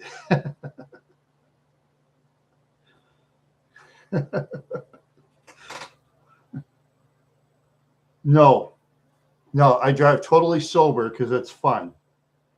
Oh yeah. And sometime there, monkey, if you ever get yourself a reliable car that's kind of big, you want something like the 70s that goes really fast, the Grand Marquis or the Crown Victoria might be for you. But check it carefully though. Check it carefully, check its vehicle history. If some 82-year-old man drove it, if it's all of senior citizens that drove that car, take it. You know, take it if it's all old people driving it because they'll drive like turtles and take care of it at the garage. That way you have a full power car like I do. Yeah, that way you get a full power car. Yep.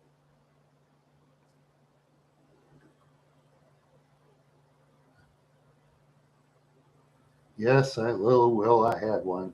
Oh well. No, not exactly, Dave. I am's a hack. I'm a hack. That's what I am. I'm a hack. But that's fine. I don't care. Oh yes, and by the way, I thank you very much, Monkey. I had 404 subscribers when I started. I more than doubled. I thank you for it. I forgot about that. I should. I'm thanking you for that. You taught me things in the business in a lot of ways that has worked. It's worked every time, actually. It's worked. Everything you've said has worked. Yep. Never ride the coattails. Do your own thing, you say. And that's what I do. I do my own thing. People can invent things themselves. There's a lot of people out there, they'll totally ride coattails of big time celebrities. Yeah. Why? Well, I don't know. That's up to them. But I don't. I'd rather do my own thing. I'd rather do my own thing. Or it's Mitch Victory or Tom Van McKeldin or doing parades. Now I got to do parades next year. Yeah, I do that. Next year I'll be going to New Jersey. I'm gonna have to do some talking. I'll probably bring those cameras. I'm not gonna bring my phone camera. Oh, my plane. Ugh. Oh boy, that's gonna be a trip.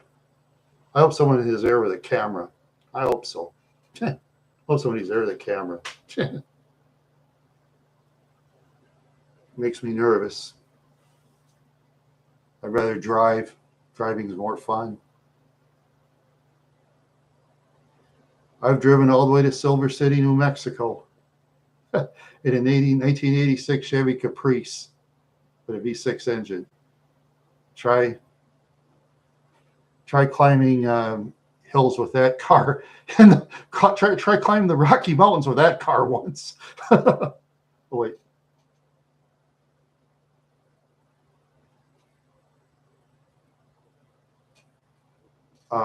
Writing a book?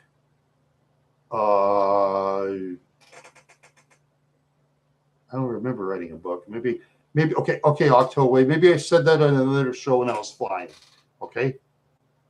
Yeah, and I might have said yes. I'm sorry I mixed up on you, pal. I'm sorry. I apologize. I can't help that I like brain cells. I can't help it. I'm sorry. Okay.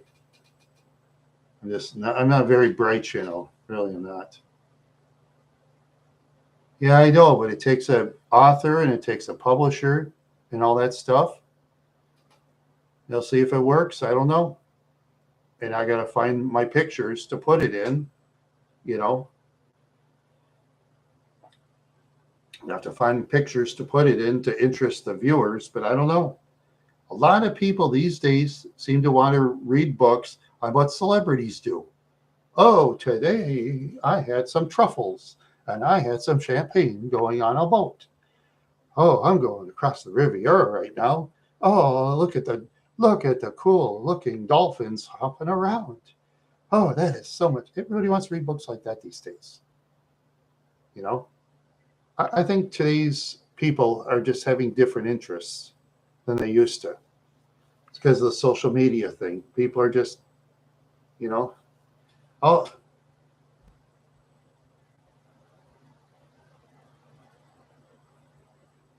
yeah, I suppose.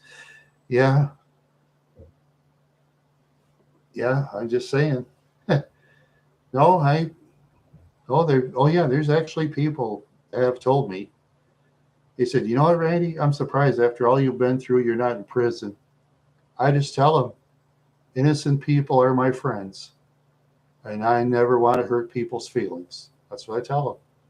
I'm always nice to the innocent people. Always. I'm nice to people who don't stick their hand out. I'm nice to people who don't tell me, like if they want you to go to a vehicle garage, you can go to Don, you can go to Stan, you can go to Fred. People like that, especially when they live in poor houses, I stay away from them. I just stay away from people like that. You do what you want. Those that want to go to expensive garages to fix their vehicles or not, that's up to them. You know, it's all up to them. People want to do business with Jiffy Lube Oil, go ahead. I won't do business with them personally. I don't like them, but those that want to do business with Jiffy Lube, go ahead. I don't care.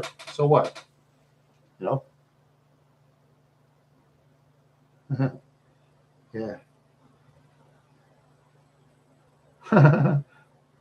What's that? A purple peppy. Like, I want to see what that means.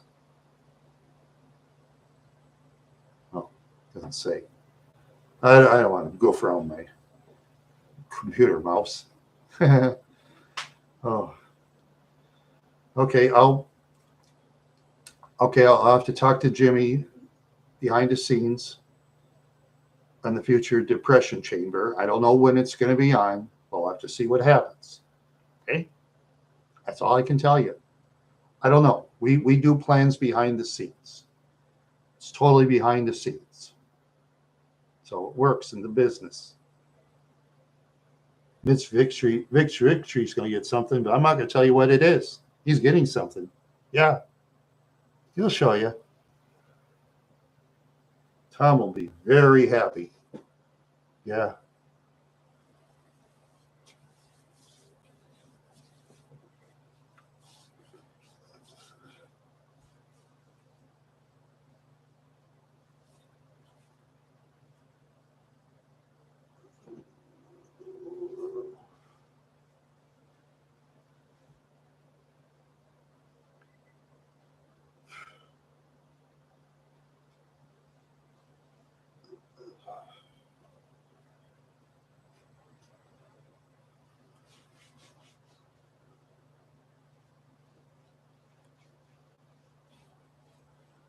Yeah. Just see what happens in the future. I don't know. See what happens. In the beginning, I've been through a pretty rough year, but things are rebounding. They're rebounding. It's it's rebounding. Yeah.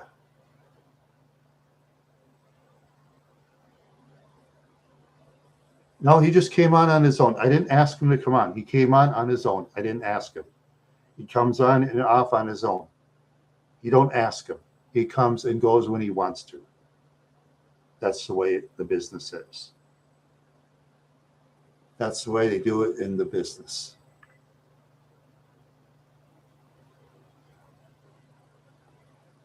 Well, see what happens.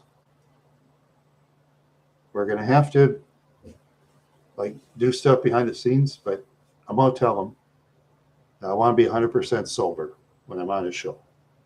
I want to be 100% sober. He said, "Be best." I'm serious. Yeah.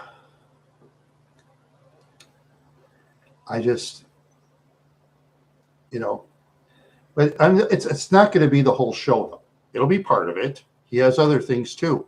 Who knows who he has to talk to too? He could have other guests. He might not. I don't know. You see, that's up to him. What he wants to do. It's not up to me. It's up to him. He doesn't even tell me until we get together and start talking. He keeps me guessing too, and that's fine. I like when he keeps me guessing. That's a lot of fun. I like guessing. Keeps you guessing. Oh yeah, yeah. Just think he's friends with Skip Schwank. That guy was that actor on CIA. Yeah, imagine that. Yeah, maybe we'll make some deals behind the scenes. We'll see. We'll see what happens. I don't know. I have some ideas. I'll talk to Jimmy. I'll see what else we can do. You know?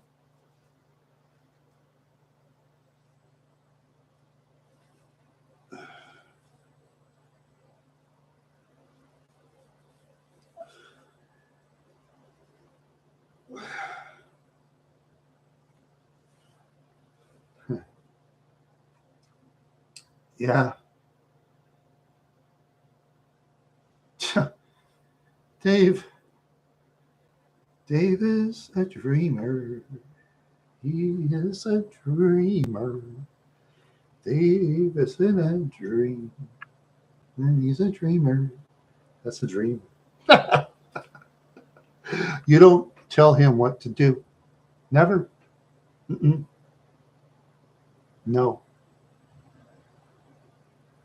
They're the professional ranks. I'm the minors. That's the way it is in the video business. We'll get together, not to say, we'll see what happens. Maybe he'll have other guests too. Then he might take over me. Who knows? He might. And if he does, he does. That's the way it is, Wild Horse fans. Let's say he takes someone else over me, say one of his groups. Okay, say I have a show with him, all of a sudden he says, Randy, guess what? I got somebody else. I have to take it. That's fine. Yeah, that's the way it is. That's the way it is in the video business. Even in the mainstream video business, it's like that too. It's like that even more. Yeah. Okay, just think back in the 1980s. I'm going to go something different. Okay, remember that Tonight Show starring Johnny Carson? They had the Pat Sajak show go against it. I remember at CBS. They gave him a guaranteed 3-year contract at $2.7 million, about $900,000 a year. Plus, he got to keep his Wheel of Fortune show. He could put on Vanna White anytime he wanted to, but she was doing her movies at the same time. So, you know. Homer Simpson shirt. This is this old shirt here. Oh, God. This is my ugly shirt. Sometimes I wear ugly clothes. I just try to, in a lot of ways, be happy now, you know. That's what I do. But we'll make some deals. I'll talk to Jimmy on certain ideas.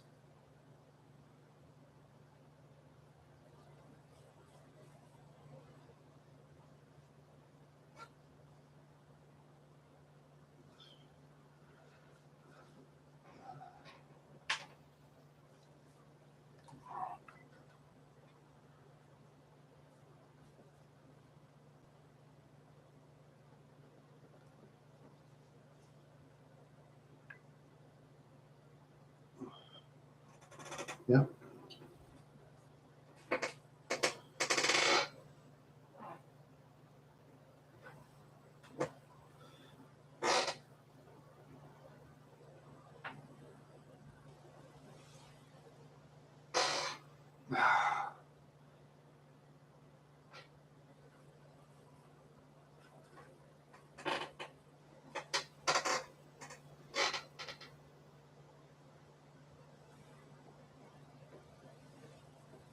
Yeah.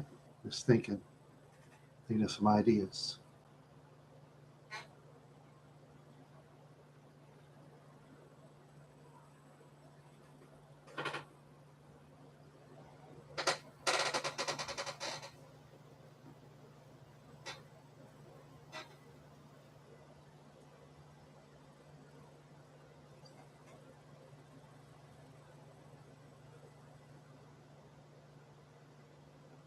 Mhm. Yeah. Okay. like I said, sorry, I'm speaking off. Okay, I'll talk to him, but I'm going to be 100% sober, of course. And I'm going to give some ideas, but I'm not going to say it here. Mm-mm. None of it. Keep everybody in suspense. That's what I'm going to do.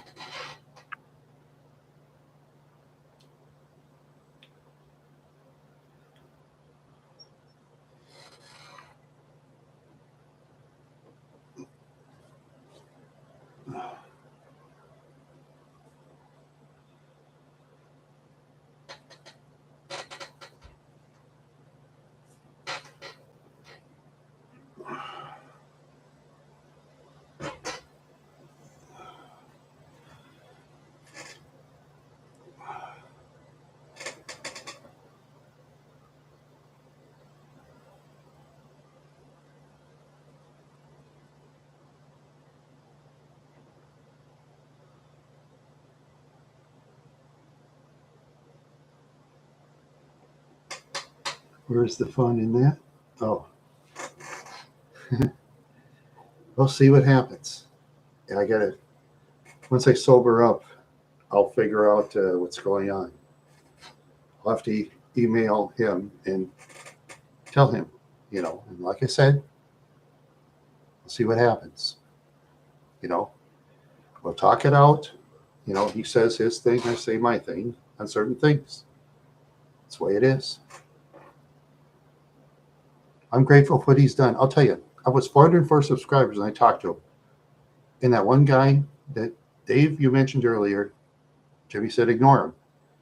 He said the way that guy was running me down, you'll lose subscribers, you'll gain them. He told me. He was right. Yep, he was right. He told me that.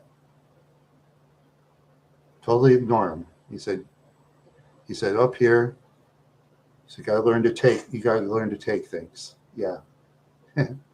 Gotta learn to take things.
Oh, where am I?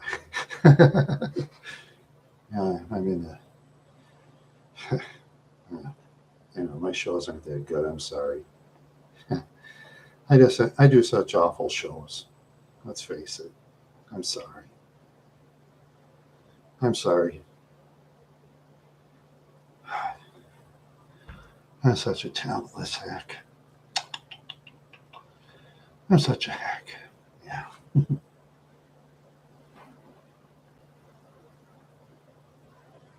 I watch good vids. Oh yeah. Like I said, Charlie Bose, stuff like that. Yeah.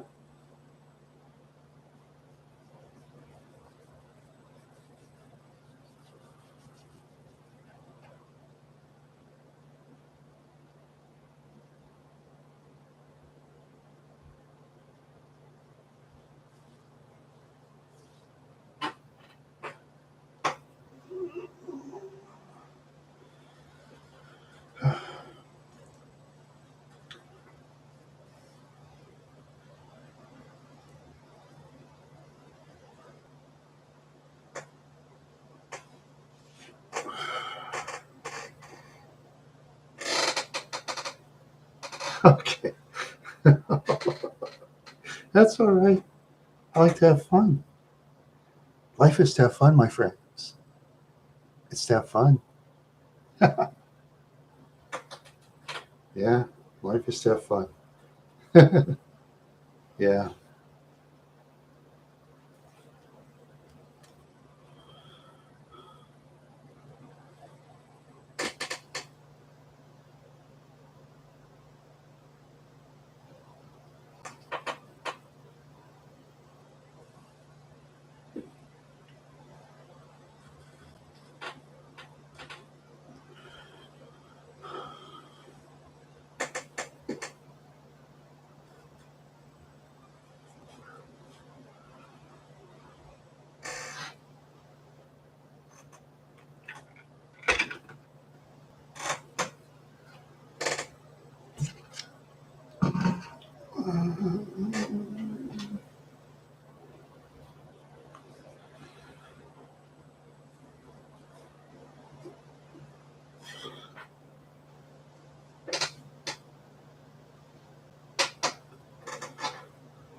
Oh, hey there, Chef Dump. How you doing?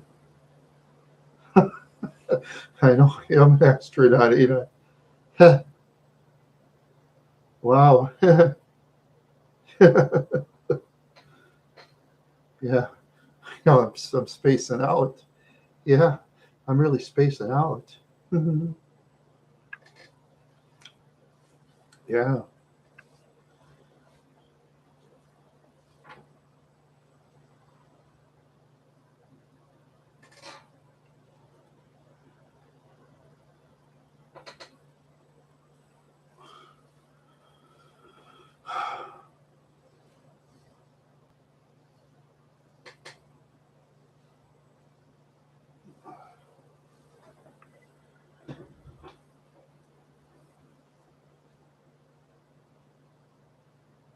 Yep. Oh, that one? Yeah, I bought it at the Salvation Army in Brainerd, Minnesota for $18. This is an actual Burnsville state champion high school jacket. Yeah, only about I think 80 players get it in the whole state. That's an actual state jacket. Yeah. Oh, it is. Yeah. Yeah, and it's in very nice condition too. The pockets have no holes in it. I'm surprised somebody gave it up. And that was the Burnsville Braves until they changed it to the Burnsville Blaze because the deals, with like the people in the reservations in Minnesota, they wanted the names changed to other names, and some most schools have agreed. I think except for Monaca, they still use the word Braves, and maybe a couple others in Minnesota. Depends what state you go to. That's how they do it. But yeah, that's a Burnsville Braves jacket. That's kind of a collector's item. Yeah. Yeah. Sometimes you can get stuff that they don't make anymore. Prank or crank, it doesn't matter. Prank or crank. Yeah. I used to get a lot of pranks and crank calls too. Yeah, I used to get that. Yeah, that's for sure. That's for sure.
Nope, that's just my chair. I'm rocking back and forth.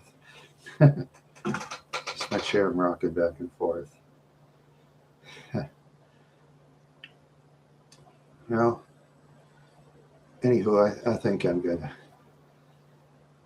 take off now. So I thank everybody for stopping by. And